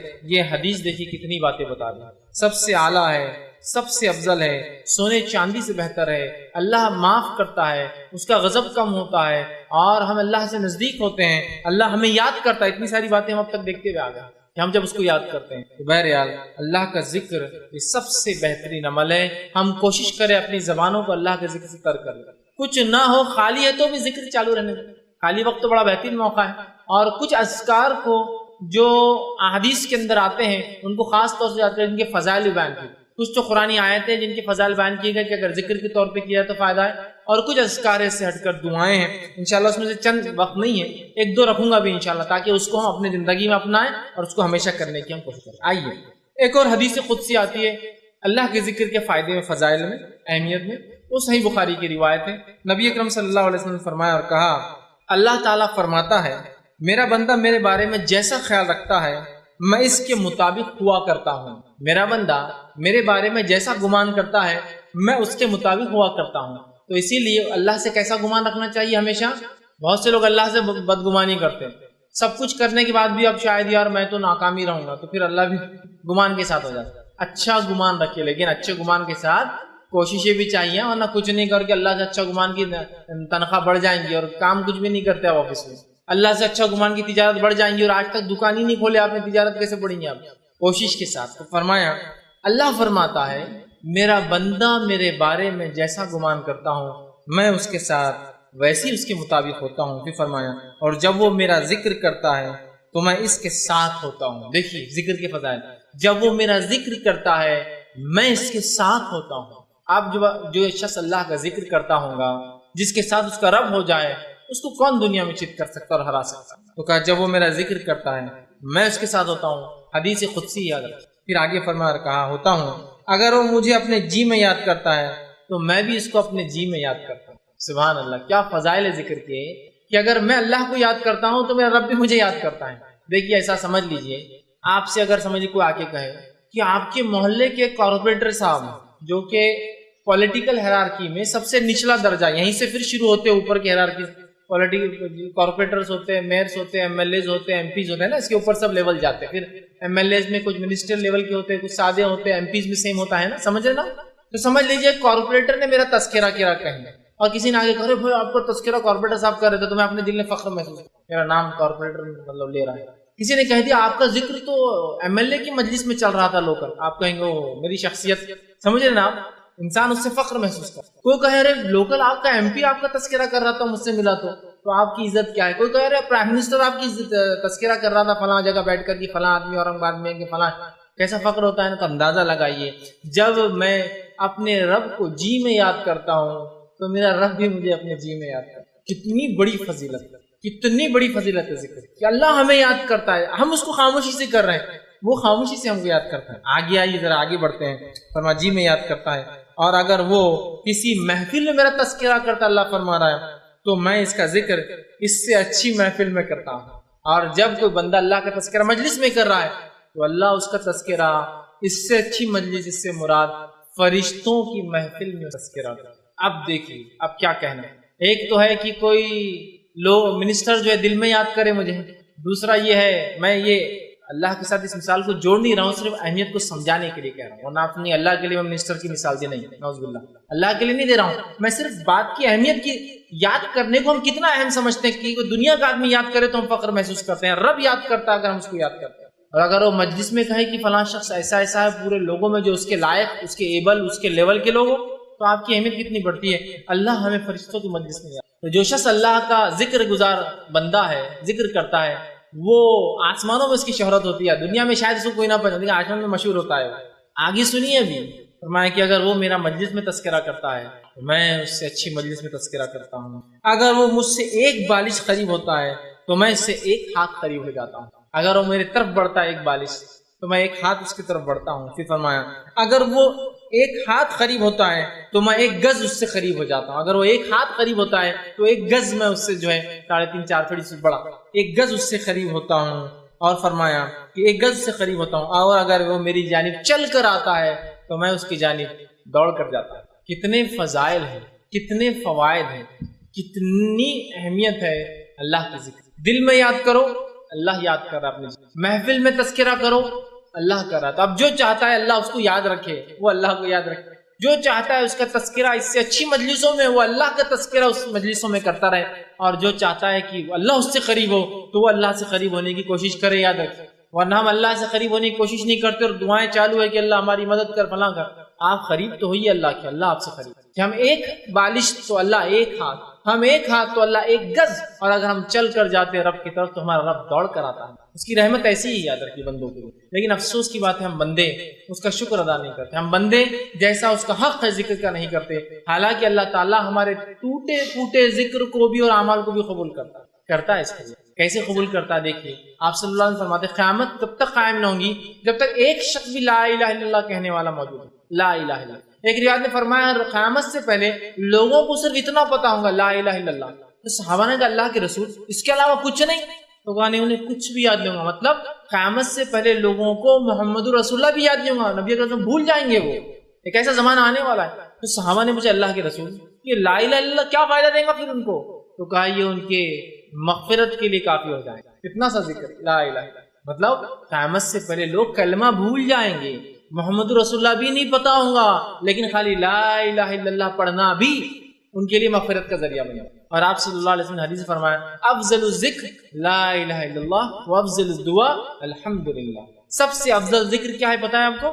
لا الہ الا اللہ. اور سب سے افضل دعا الحمدللہ. سمجھ رہے آپ بات؟ بہت اہم ہے ذکر. یاد رکھیں بہت اہم ہے ذکر. اتنا اہم ہے کہ ایک روایت میں آتا ہے کہ ایک انسان جس کے اعمال حد نظر جہاں تک نظر جائیں گی وہاں تک گناہ ہوں گے اس کے نام اعمال، لیکن ایک مرتبہ اس نے خالص دل سے کہا ہوگا لا الہ الا اللہ. جب اللہ اس بندے سے پوچھیں گا بندے آج کیا امید کرتا ہو؟ کہیں گا اللہ کیا امید کروں، سارے دفتر تو گناہ سے بھرے. اتنے اس کے اور حدیث کے الفاظ 99 دفتر ہوں گے، 99 دفتر، 99 رجسٹر ہوں گے. ہر رجسٹر کی لمبائی زمین حد نظر جائیں گی اور جہاں تک نظر جائیں گی سارے گناہ لکھے. 99 دفتر اس کے گناہ سے بھرے ہوں گے، لیکن ایک اس کا عمل ہوگا جو سچے دل سے کہا ہوگا لا الہ الا اللہ. اللہ کہیں گا تولو. جب تولا جائے گا 99 دفتر ایک طرف اور لا الہ الا اللہ ایک طرف، تو لا الہ الا اللہ کا پلڑا بھاری ہو جائے گا. 99 دفتر اس کے گناہ کے ہلکے پڑ جائیں. لا الہ الا اللہ ایک ذکر کی فضیلت بتا رہا ہوں میں آپ کو. ابھی تو ذکر و اذکار ایسے احادیث میں آتے ہیں جس کو امتحان اس کو ہم کہہ سکتے ہیں. قرآن نے بھی بیان کی کئی دعاؤں کی شکل میں، احادیث میں بھی آتے ہیں فضائل کی شکل، لیکن وہ فضائل ہم کو نہیں سمجھتے، پتہ نہیں علم غلم فضائل ہم نے کہاں سے بنا لی، وہ بڑے ہم کو سمجھتے ہیں، ہم جو اس چیز پہ آتے ہیں۔ لیکن اس مجلسوں کو، اس ذکر کو لا الہ الا اللہ مخصوص نہیں کرنا چاہیے، جو عام ہے اس کو عام رہنے دیجیے۔ تعداد مقرر، ان ذکروں کی تعداد ہم کبھی مقرر نہ کریں جو ذکر کی تعداد رسول اکرم صلی اللہ علیہ وسلم نے مقرر نہیں کی کہ 100 لاکھ، 1 لاکھ بار، 1,44,000 بار، 24 بار۔ جو تعداد عام ہے، جس کی خاص آپ نے بتایا اتنے بار تو ان کو اتنی بار ہی پڑھنا چاہیے، ٹھیک ہے۔ تو دیکھیے کتنی اہم فضیلت ہے ذکر کی۔ اسی طرح جو ہے ذکر کے تعلق سے جو ہے نبی اکرم صلی اللہ علیہ وسلم فرماتے ہیں اور کہتے ہیں، یہ سنن ابو داؤد کی روایت ہے، حدیث کے الفاظ اس طرح سے، کوئی جماعت کسی مجلس میں اللہ کا ذکر کرنے کے لیے نہیں بیٹھتی مگر رحمت کے فرشتے اسے گھیر لیتے ہیں اور اللہ کی رحمت اسے ڈھانپ لیتی ہے، اور اللہ اس جماعت کا ذکر فرشتوں کے درمیان کرتا ہے جو اس کے پاس ہوتے ہیں۔ ذکر کا ایک فائدہ یہ ہے، آپ فرما رہے ہیں جب کوئی جماعت ایک مجلس میں آ کر بیٹھتے ہیں تو بہت سارے لوگ ہیں، اس میں کچھ لوگ آ کے بیٹھتے ہیں اور اللہ کا ذکر کرتے ہیں تو فرشتے ان کو ڈھانک لیتے ہیں، اور صحیح مسلم کی روایت میں ہے کہ فرشتے اپنے پروں سے ڈھانکتے ڈھانکتے ڈھانکتے ڈھانکتے پہلے آسمان تک ڈھانک دیتے ہیں، پہلے آسمان۔ اور اس روایت میں کہ فرشتے ڈھانک لیتے ہیں، اللہ کی رحمت ان پر غالب آ جاتی ہے اور اللہ ان کا ذکر اپنے نزدیکی فرشتوں میں کرتا ہے۔ مقرب فرشتے یاد رکھیے، اس کے اسپیشل ہوتے ہیں نزدیکی، اور یہ مقرب فرشتے بڑے اہم ہیں، یاد رکھیے، اس لیے کہ جب بندہ اللہ کو ذکر کرتا ہے، اللہ سے توبہ کرتا ہے تو یہ فرشتوں کو اس کا علم ہوتا ہے چونکہ اللہ انہیں دیتا ہے، اور وہ اللہ سے گزارش کرتے ہیں اللہ اسے معاف کر دے، اس لیے کہ یہ تیرا ذکر کرتا ہے، اس سے معافی طلب کرتا ہے، اور اللہ ان کی بات کو سنتا بھی ہے، اس لیے کہ وہ اسپیشل فرشتے ہیں، سمجھ رہے آپ؟ تو اللہ مخرب فرشتے، صحیح مسلم کی روایت ہے فرشتے پروں سے گھیرتے گھیرتے آسمان تک گھیر لیتے ہیں، اللہ اس مجلس کی مغفرت کر دیتا ہے، اور فرشتوں سے کہا ہے فرشتوں یہ جتنے لوگ اس مجلس میں تھے جو میرے ذکر کی تھے سب کو معاف کر دیا جائے۔ تو فرشتے کہتے ہیں اللہ اس میں تو 1-2 لوگ ایسے تھے یا کچھ لوگ ایسے تھے جو ایسا گزر رہے تھے، گزرتے گزرتے آ کے کچھ دیر کے لیے صرف بیٹھ گئے، تو اللہ کہتا ہے انہیں بھی معاف کر دو، اس لیے کہ وہ جس مجلس میں بیٹھے تھے اس مجلس کی وجہ سے ان کی مغفرت کرو۔ اور ذکر کرنے والوں کی اہمیت دیکھیے کہ اگر کوئی چلتے چلتے بھی بیٹھ کے کچھ سن لیتا ہے تو وہ بھی مغفور ہو جاتا ہے، اس کی بھی مغفرت ہو جاتی ہے۔ کیوں؟ کیوں تو مجلس ہی ایسی ہوتی ہے کہ اس میں کسی کو معاف مطلب جس کو کہیں گے اس کو معافی نہ دے، ایسا ہو ہی نہیں سکتا، کہ تو اللہ کے ذکر کی مجلس ہے۔ تو ہم جب بھی کہیں بیٹھے اللہ کا ذکر سے ہی شروع کے، ٹھیک ہے، مثال کے طور پہ آپ کو دنیاوی میٹنگ میں بھی ہے اللہ کے ذکر سے پھر آپ باقی کا کام کرتے ہیں، بہت اہم ہے چونکہ اس کے بڑے فضائل آتے ہیں۔ اور اللہ کے ذکر میں سب سے افضل ذکر کیا ہے؟ تلاوت قرآن۔ نہیں تو اب ذکر بولا تو آپ دعائیں وہاں یاد رکھیں گے، قرآن چھوڑ دیں گے۔ سب سے افضل ذکر قرآن ہے، اس کا ہر حرف پڑھنے پر کتنی نیکیاں ملتی ہیں؟ 10 نیکیاں ملتی ہے، کہ اس کا ہر حرف جب انسان پڑھتا ہے تو اس پہ 10 نیکیاں ملتی ہے نا۔ آپ نے فرمایا جب کوئی انسان قرآن پڑھتا ہے ہر حرف پہ 10 نیکی ملتی ہے، اور میں یہ نہیں کہتا ہوں الف لام میم ایک حرف ہے، بلکہ الف حرف ولام حرف ومیم حرف، کہ الف ایک حرف ہے، لام ایک حرف ہے، میم مطلب اگر تو کتنے نیکیاں مل جاتی ہیں؟ 30 نیکیاں۔ بہت اہم چیزیں معاملے نہیں ہوتی، سمجھ رہے ہیں آپ؟ 30 نیکیاں اس کو مل جاتی، یاد رکھیے۔ تو ہمیں کوشش کرنا چاہیے سب سے پہلے قرآن کو کثرت سے پڑھے، پھر اس کے بعد جو ہے جو دعائیں قرآنی آتی ہے، جو دعائیں حدیث کی، چونکہ یہ ذکر میں سب سے افضل چیزیں ہیں، یاد رکھیں۔ اسی طرح جو ہے نبی اکرم صلی اللہ علیہ وسلم نے کچھ مخصوص ذکر بتائے ہیں، میں پورے نہیں رکھوں گا، میں 3 ہی رکھوں گا چونکہ وقت نہیں تھا، لیکن بہت اہم 3 میں نے چن کے رکھے، اور جو اتنے آسان ہیں، اتنے عام ہیں، ہم ہمیشہ کر سکتے ہیں انشاءاللہ۔ کم از کم ایک ذکر کی مجلس تھی، ایک ذکر کا درس تھا، اور 3 ذکر تو سیکھ کر جائے تاکہ اس کو زندگی میں لاگو کر لیں تو ہمارے لیے فائدہ مند ثابت ہوں گا۔ آئیے وہ کون کون سے میں نے 3 ذکر چنے ہیں کہ میں آپ کے سامنے صرف فضائل بیان کرنے میں کتنے اہم اللہ کے ذکر وہ رکھ رہا ہوں، ورنہ بہت سارے اور بھی دعائیں ہیں۔ پہلا جو ہے نبی اکرم صلی اللہ علیہ وسلم فرماتے اور کہتے ہیں ذکر کے تعلق سے، اور اس کی اہمیت بتاتے ہیں، اور یہ جو ہے ترغیب و ترہیب میں جو ہے یہ روایت ملتی ہے جو کہ صحیح روایت ہے۔ آپ صلی اللہ علیہ وسلم فرمایا اور کہا اور فرمایا، اور حدیث کے الفاظ اس طرح سے فرمایا، آپ نے فرمایا، ارشاد فرمایا کہ جو شخص 10 مرتبہ ان کلمات کو پڑھے، کیا فرمایا؟ جو شخص ان کلمات کو 10 مرتبہ پڑھتا ہے، وہ کلمات کیا ہے؟ لا الہ الا اللہ وحدہ لا شریک لہ لہ الملک ولہ الحمد وہو علی کل شیء قدیر۔ کیا ہے؟ کون سے کلمات ہیں؟ بہت آسان ہے، اس کو عام زبان میں چوتھا کلمہ بولتے ہیں۔ اب یہ الگ بات ہے کہ لوگوں نے 1 سے 7 کلمے بنا، کیسے بنا نہیں پتا، لیکن بہرحال ایک عام سمجھ کے لیے بول رہا ہوں، ٹھیک ہے؟ اول کلمہ، دوم کلمہ، سوم کلمہ، چہارم کلمہ، پنجم تی، چاروں ہیں، ٹھیک۔ ہندوستان میں 7 کلمے، پہلے ہم جب سیکھتے تھے جب 5 سیکھے تھے ہم نے، لیکن ابھی نئے بچے 7 کلمے سیکھتے ہیں۔ بہرحال تو ان ترتیب میں اگر لیا جاتا ہے یہ چوتھے میں آتا ہے، لا الہ الا اللہ وحدہ لا شریک لہ لہ الملک ولہ الحمد وہو علی کل شیء قدیر۔ تو آپ فرماتے اور کہتے ہیں کہ آپ نے فرمایا کہ جو شخص اس کلمے کو 10 مرتبہ پڑھتا ہے، ٹھیک ہے، لا الہ الا اللہ وحدہ لا شریک لہ، کہ اللہ جو ہے لا الہ، اللہ کے سوا کوئی معبود برحق نہیں، وہ ایک ہے، اس کا کوئی شریک نہیں، ٹھیک ہے، اس کے الفاظ جو ہے لہ الملک وله الحمد، اسی کے لیے جو ہے تمام ملکیت ہے اور اسی کے لیے تمام تعریفیں ہیں، وهو علی کل شیء قدیر، اور وہ تمام چیزوں پر قادر ہے، ٹھیک ہے، ٹھیک ہے، یہ اس کا ترجمہ ہے۔ جو شخص اس کو 10 مرتبہ پڑھتا ہے دن میں، آپ سے فرماتے ہیں اس کا ثواب ایسے ہے گویا اس نے بنی اسماعیل میں سے 4 غلاموں کو آزاد کیا۔ اسماعیل علیہ السلام کی نسل میں سے کتنے لوگوں کو آزاد کیا؟ 4 لوگوں کو۔ اور آپ کو پتا ہے کہ آدم علیہ السلام سے لے کر نبی اکرم صلی اللہ علیہ وسلم تک اسماعیل علیہ السلام کی جو نسل کا تذکرہ کیوں آ رہا ہے؟ آدم علیہ السلام سے لے کر نبی اکرم صلی اللہ علیہ وسلم تک آپ نے فرماتے ہیں اس نسل میں کسی نے بھی زنا نہیں کیا، کیونکہ انبیاء جو ہوتے سب سے پاکیزہ نسل میں پیدا ہوتے ہیں، سمجھے؟ مشرک گزرے ہیں وہ ایک الگ چیز ہے، لیکن کوئی جو ہے زنا نہیں کیا، مطلب ولد الزنا یا زنا کی اولاد یا زنا نہیں کیا کسی، اتنی پاکیزہ نسل ہے یہ۔ آدم علیہ السلام سے لے کر اسماعیل علیہ السلام، اسماعیل علیہ السلام سے لے کر رسول اللہ صلی اللہ علیہ وسلم تک، سمجھ رہے آپ؟ تو کہا اس نے بنی اسماعیل میں سے 4 غلام آزاد کیے۔ غلام آزاد کرنا بہت اجر ثواب کام ہے۔ کیا کرنا ہے آپ کو؟ لا الہ الا اللہ وحدہ لا شریک لہ لہ الملک ولہ الحمد وہو علی کل شیء، 10 مرتبہ پڑھنا ہے دن۔ تو کیا کیا آپ نے؟ بنی اسماعیل میں سے 4 غلام آزاد کر دی، صرف 10 مرتبہ کلمے کو پڑھنا ہے۔ کتنے فضائل اندازہ ہے۔ دوسری فضیلت جو ہے ایک اور ذکر کی جو میں آج رکھ رہا ہوں، ویسے بہت ہے لیکن 3 میں نے چنے ہیں سر۔ دوسری فضیلت والا ذکر ہے جو بہت آسان ہے، ہم سب کر سکتے ہیں، وہ یہ ہے جو کہ ترغیب و تہذیب، اسی میں جو یہ صحیح روایت ہے، بہت مشہور اور معروف روایت ہے کہ آپ صلی اللہ علیہ وسلم نے فرمایا جو شخص نماز کے بعد 33 مرتبہ الحمدللہ، 33 مرتبہ سبحان اللہ، 33 مرتبہ اللہ اکبر کہتا ہے اور آخر میں یہ کہتا ہے لا الہ الا اللہ وحدہ لا شریک لہ لہ الملک ولہ الحمد وہو علی کل شیء قدیر، وہی جو میں نے اس سے پہلے رکھا۔ تو 33 بار جو ہے اس شخص نے جو ہے الحمدللہ کہا، 33 بار سبحان اللہ کہا، 33 بار اللہ اکبر کہا، اور اس کے آخر میں یہ کہا، چونکہ 33 اور 33 ہو گئے 99 اور آخر میں 100 کی گنتی پوری کر دی، یہ کہہ کر کہ لا الہ الا اللہ وحدہ لا شریک لہ لہ الملک ولہ الحمد وہو علی کل شیء قدیر۔ تو آپ فرماتے اور کہتے ہیں جب یہ کہتا ہے تو آپ سے فرماتے ہیں کہ جو ہے اس کا فائدہ یہ ہے تو اس کے سارے گناہ معاف کر دیے جاتے ہیں، گویا اگر اس کے گناہ سمندر کے جھاگ کے برابر بھی ہو تو۔ ایک روایت میں فرمایا یہ پڑھنا غلام آزاد کرنے سے زیادہ بہتر ہے۔ ایک روایت فرمایا اس کے پڑھنے سے 10 نیکیاں ہر اس پہ ملتے ہیں، مطلب اس کو 1000 نیکیاں ملتی، 100 بار پڑھا نا، 100 پڑھنے پہ اس کو 1000، 10 ہر اس پہ 10 تو 1000 نیکیاں ملتی ہے، 1000 گناہ معاف کر دیے جاتے ہیں۔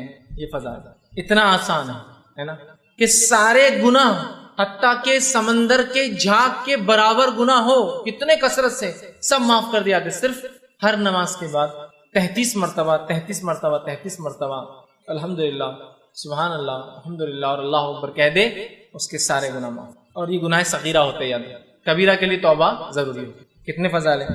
تیسری چیز جو میں نے جو بہرحال آج کے لیے چنی ہے وہ یہ ہے، اور بہرحال ایک اور ہے، 4 میں نے وہ کیے۔ تیسری چیز جو چنی ہے وہ بھی بڑی آسان ہے، بہت آسانی سے ہم کر سکتے ہیں اور سب کو یاد ہے۔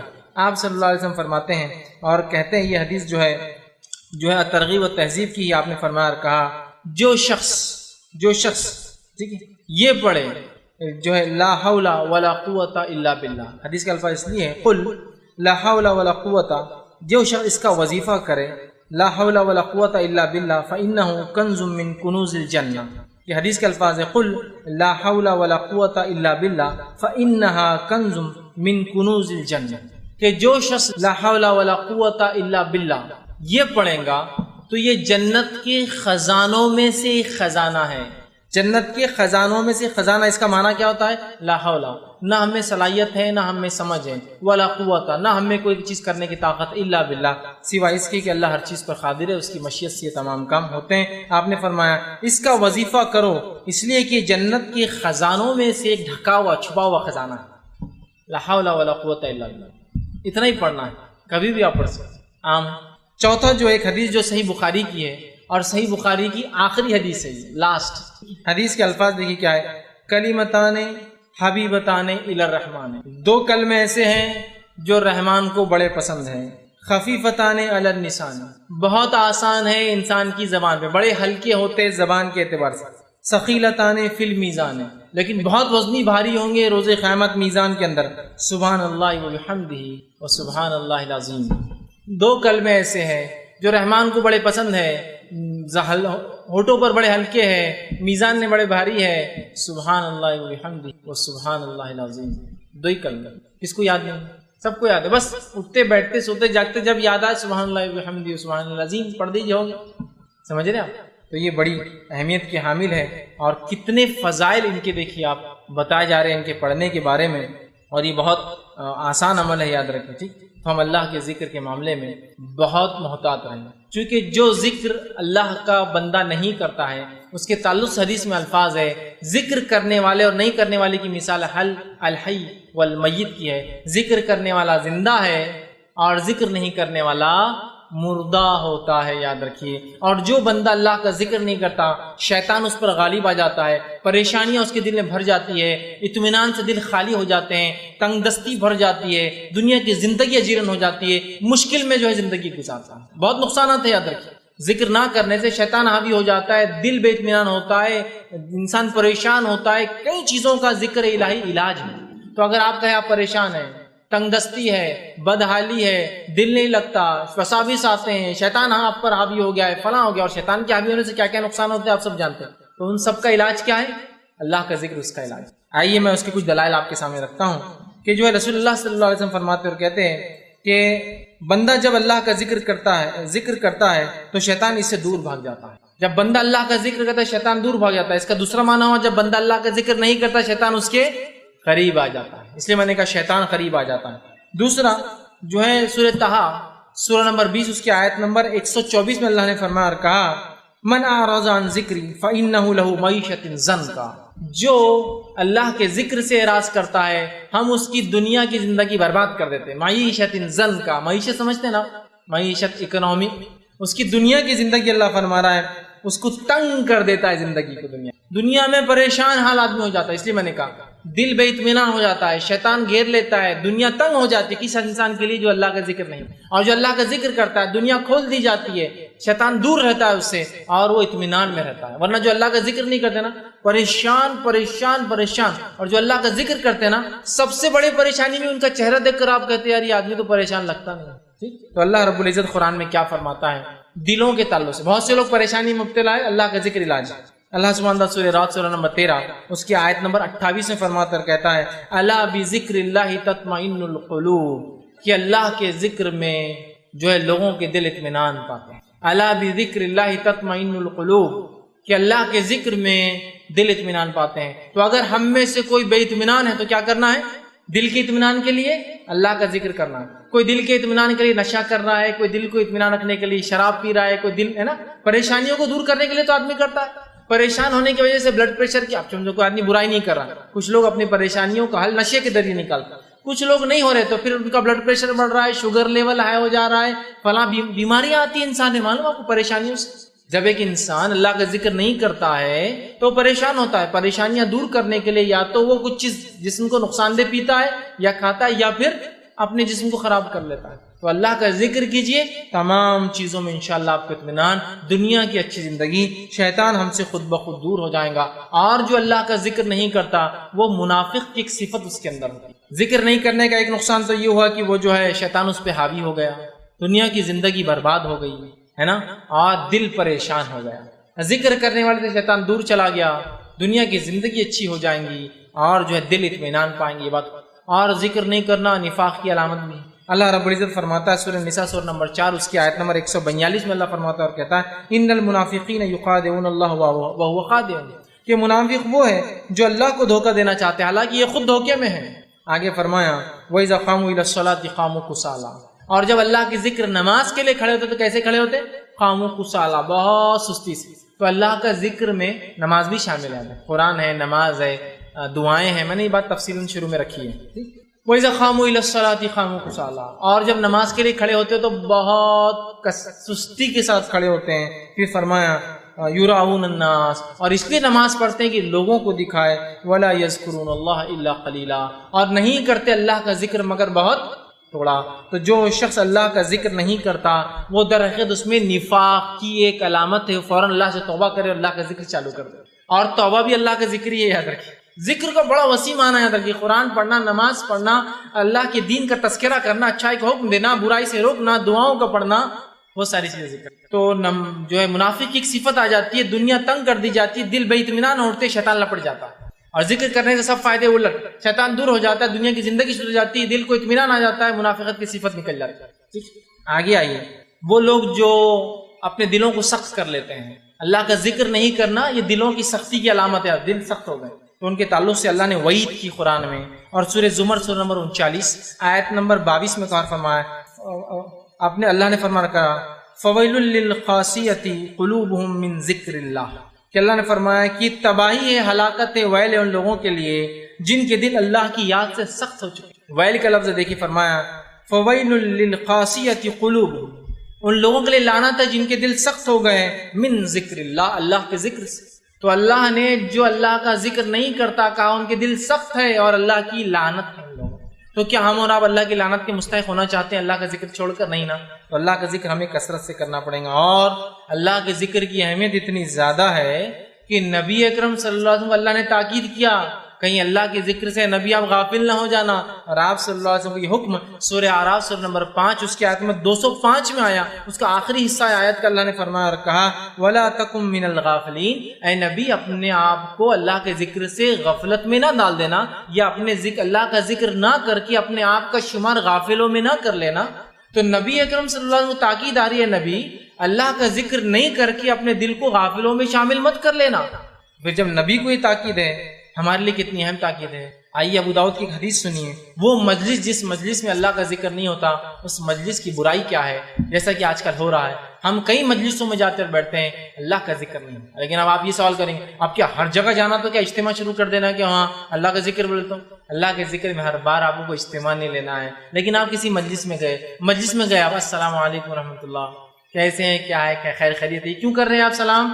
اللہ نے حکم دیا، نبی کی سنت ہے. خیر خیریت کیوں پوچھ رہے ہیں؟ نبی کا طریقہ تھا. اس کے دین کو یاد کرے نا بھائی، اللہ آپ کو اچھا رکھے، اللہ آپ کو وہ کرے، چلو ماشاءاللہ آپ کے ہمیں سن کی خوشی، یہ ذکر ہے تو خاص نہیں. لیکن کچھ مجلس ایسی بھی اللہ رحم کرے آج ہم پر کہ غیر اور کیا چل رہا ہے، تو مسلمان ہے نا، ہاں مسلمان ہے، اگلی بار سے انشاءاللہ سلام چالو کر. اور کیا چل رہا ہے اپنا؟ تو بہت زبردست بڑھیا چل رہا ہے. یہ تم خود بڑھیا کر لے رہے کہ اپنا نہیں، تو الحمدللہ کون؟ الحمدللہ بہت اچھا چل رہا ہے. پوری مجلس ذکر سے خالی ہماری، ملے تو خالی ہنس دیے، بہت زبردست چل رہا، بہت یہ ہو گیا وہ ہو گیا، یہ کامیابی وہ کامیاب، یہ بزنس وہ بزنس، یہ ایسا وہ ایسا، صحت بہترین.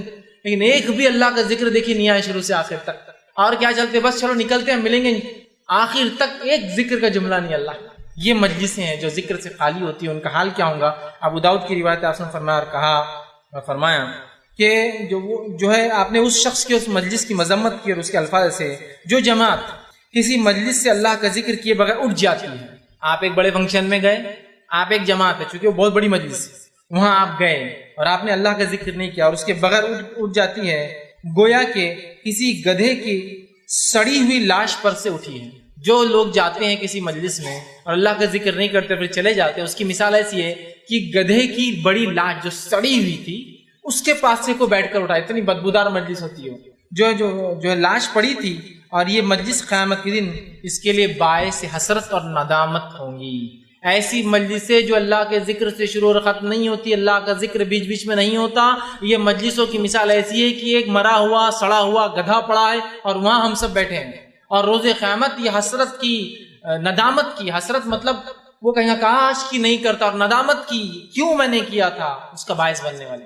اور اللہ ہم پر ایسی مجلسیں ہوتی، مجلس میں خالی ہنس رہے ہیں، بات چیت ہوئی، ایک ذکر نہیں اللہ کا، انشاءاللہ ماشاءاللہ تبارک اللہ الحمدللہ سبحان، کوئی ذکر نہیں پورا. اور کل آ جاؤں گا، کل یہ کر دوں گا، بہت اچھا ہو گیا، بچوں کا شادی طے کر دیا بچی کی، یہ ہو گیا، سب ایک ذکر نہیں گزر رہا، چلو آتے پھر ملیں گے. یہ مجلس ایسی جیسے ایک سڑا ہوا گدھا تھا، وہاں لوگ بیٹھے. کوئی آدمی پسند کرتا ہے سڑے ہوئے گدھے کے پاس بیٹھنا؟ یہ تو دنیا کی مثال، لیکن آخرت میں بہت حسرت، کاش کی نہیں بیٹھا ہوتا، کیوں بیٹھا تھا اس میں، اور ندامت، بہت افسوس ہوگا کہ کیا کر بیٹھا میں. ہر مجلس کی شروعات اللہ کے نام. ٹھیک ہے، میں اپنے کوئی بھی جو مجلس ہو رہی ہے وہ دینی مجلس نہیں ہے، دنیا بھی ہے، شروعات تو دین سے کر سکتا ہوں، شروعات تو کر سکتا ہوں. یہ بڑی بات ہے، یاد رکھیں، سمجھ رہا ہے بات کو، یہ بڑی بات ہے. اور ایسے بہت ساری مثالیں اسلاف سے ملتی ہیں. تو اللہ کے ذکر کوئی بھی مجلس، دنیاوی مجلس، ہماری میٹنگ ہے دنیاوی، الحمدللہ رب العالمین، اس سے تو شروع کر سکتے ہیں، پھر آپ چلتے رہیے، بیچ بیچ میں اللہ کا ذکر چلتے رہے گا، وقتاً فوقتاً انشاءاللہ کی شکلیں، ماشاءاللہ کی شکلیں، سمجھ رہے آپ؟ لیکن ہم دیکھتے، بہت افسوس کی بات ہے، ہماری مجلس سے 100% خالی ہوتی ہے ہمارے الفاظ۔ ایسا بنا لیجیے اپنے آپ کو کہ یہ تو ہوں گا ہی نہیں کہ انشاءاللہ ماشاءاللہ کے بغیر کوئی بات میری شروع ختم ہو۔ ملاقات ہوئی، سلام، اللہ کا ذکر، کیا چل رہا ہے؟ بہت اچھے، الحمدللہ، ہے نا، الحمدللہ، بہت معاملہ اچھا ہے، انشاءاللہ یہ کرنے کی کوشش کر رہا ہوں، ماشاءاللہ وہ کام اللہ نے مجھ سے لے لیا، امید کرتا ہوں اللہ برکت دے گا میرے کام میں، آپ بھی دعا کیجیے کہ اللہ برکت دے اس کام میں، آپ دعا دے رہے ماشاءاللہ اللہ برکت دے آپ کے کام۔ پوری تذکرہ اپنے آپ کو بنا لے، ایسی زبان بنا لے اپنے کی وہ ذکر ہی کرے جب بھی کھلے، تو اس کے علاوہ لفظ ہی نہ، تو ہم دیکھیں گے پھر ہم مجبوری میں بھی بات کریں گے، بے ہوشی میں بھی بات کریں گے، اور ایسی حالت میں جہاں انسان کو ہوش نہیں ہوتا تب بھی اللہ کا ذکر ہمارے زبان پر روا دوا رہے گا، اس لیے کہ ہم عادی تھے اپنے ہوش و حواس میں اللہ کے ذکر کے، تو انشاءاللہ جب بے ہوشی طاری ہوں گی تب بھی انشاءاللہ زبان پہ سے الفاظ جو ہے اللہ کے ذکر کے، تو بہت زیادہ ضروری ہے اپنے آپ کو ہم جو ہے سختی سے جو ہے ذکر کرنے والا بنائیں۔ اور ذکر کرنے والوں کا کیا فائدہ ہوتا ہے؟ آئیے سورہ احزاب سورہ نمبر 33 آیت نمبر 35 میں اللہ نے فرمایا اور کہا وَالذَّاكِرِينَ اللَّهَ كَثِيرًا وَالذَّاكِرَاتِ أَعَدَّ لَهُم مَغْفِرَةً وَأَجْرًا عَظِيمًا۔ یہ فائدہ ہے ذکر کا، کیا فرمایا؟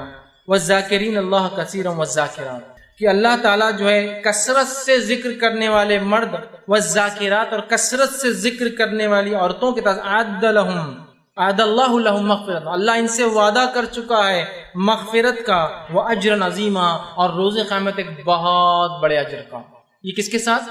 ذکر کرنے والے مرد، والذاکرین اللہ کثیرا، ذکر کرنے والے مرد کثرت سے، والذاکراتی، اور ذکر کرنے والی عورتیں کثرت سے، اعد اللہ لہم مغفرت، اللہ ان سے وعدہ کر چکا ہے مغفرت کا، واجرا عظیما، اور روز قیامت بہت بڑے اجر کا۔ اور وہ کیا ہو سکتا ہے؟ یاد رکھیے، علماء لکھتے ہیں، مفسرین لکھتے ہیں، جب بھی تذکرہ ایسا آتا ہے، عذاب علیم، عذاب شدید، ٹھیک ہے، عذاب عظیم یا اجرا عظیما، یہ ایسے گناہ، مطلب ایسی اذیتیں ہیں جو جہنم کے بارے میں جب آتی ہے، اور جب جنت کے بارے میں آتی ہے اجر عظیمہ یہاں آیا، یہ ایسے اجر ہے جن کو چونکہ انسان سمجھ نہیں سکتا، بلکہ اللہ نے ڈیفائن بھی نہیں کیا اسے، عذاب علیم، دردناک عذاب، تو وہ اتنا دردناک ہوں گا، علماء لکھتے ہیں کہ وہ ہم دنیا میں کوئی اگزامپل نہیں ہے اس کا، اس لیے اللہ نے خالی علیم بول کے گزر گیا۔ یہ کچھ عذاب کا تذکرہ آیا، جہنم میں ان کے اوپر سانپ ہوں گے، سانپ ہم کو سمجھتے سانپ وہ کاٹیں گے، بات صحیح، کچھ عذاب کا صرف تذکرہ آتا ہے، کیوں؟ وہ ہم سمجھ نہیں پاتے ہیں۔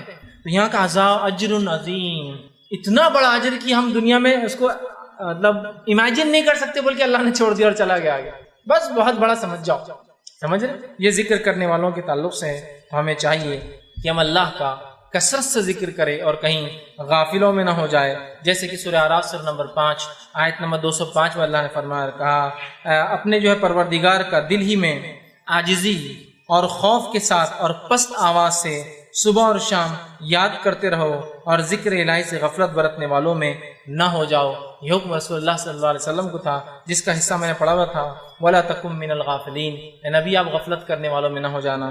تو آیت پوری ایسی ہے، اپنے پروردگار کا دل ہی میں عاجزی اور خوف اور پست آواز سے صبح اور شام ذکر کیا کرو، اور اے نبی کہیں آپ غفلت کرنے والوں میں ذکر کے معاملے میں نہ ہو جائیں۔ تو ہم بھی جو ہے اللہ کے ذکر کو لازم جانیں، ذکر کو تھام لے، اور ذکر کو اپنا شعار بنا لے کہ اٹھتے بیٹھتے چلتے پھرتے لوگ آپ کو دیکھ کر اللہ کے ذکر کرنے والے بن جائیں، لوگ آپ کی وجہ سے اللہ کا ذکر کرے کہ ماشاءاللہ یہ آدمی اتنی بات کرتا ہے اللہ کے ذکر کی، ہم کیسے اس کو اس کے خلاف بات کریں، وہ بھی آپ کے ساتھ ذکر کرنے لگ جائے۔ ورنہ ہوتا ہے کہ ہم اتنی گندی باتیں اپنے زبانوں سے نکالتے ہیں، ذکر کے خلاف کام کرتے ہیں، جس کے نتیجے میں لوگ ہم سے برائی سیکھتے، اچھا ہی نہیں۔ تو لہٰذا ہم کوشش کریں اپنی زبانوں کو اللہ کے ذکر سے تر رکھے، اور ہمیشہ اللہ کے ذکر کو غالب جانے، اور ہمیشہ اللہ کے ذکر کو اپنے پر لازم جانے، اور اللہ کا ذکر میں اپنی زبان کو تر رکھے۔ انشاءاللہ عزیز دنیا میں اس کے فائدے اٹھائیں گے، انشاءاللہ عزیز آخرت میں اس کے فائدے، ورنہ ایک پریشان کن زندگی، دنیا کی ایک بری زندگی، شیطان کے وسوسے اور ہم پر غلبہ ہو جائیں گا، اور جو ہے آخرت میں ہم بہت بڑا خسارہ اٹھائیں گے۔ اور ذکر کرنے سے قلب کا اطمینان، دل کا اطمینان، دل سے بیماریاں اور بہت سارے مسائل سے انسان پریشانی سے دور ہوں گا، شیطان ہم سے دور ہو جائیں گا، اور آخرت میں بہت بڑے ایک اچھی دنیا کی زندگی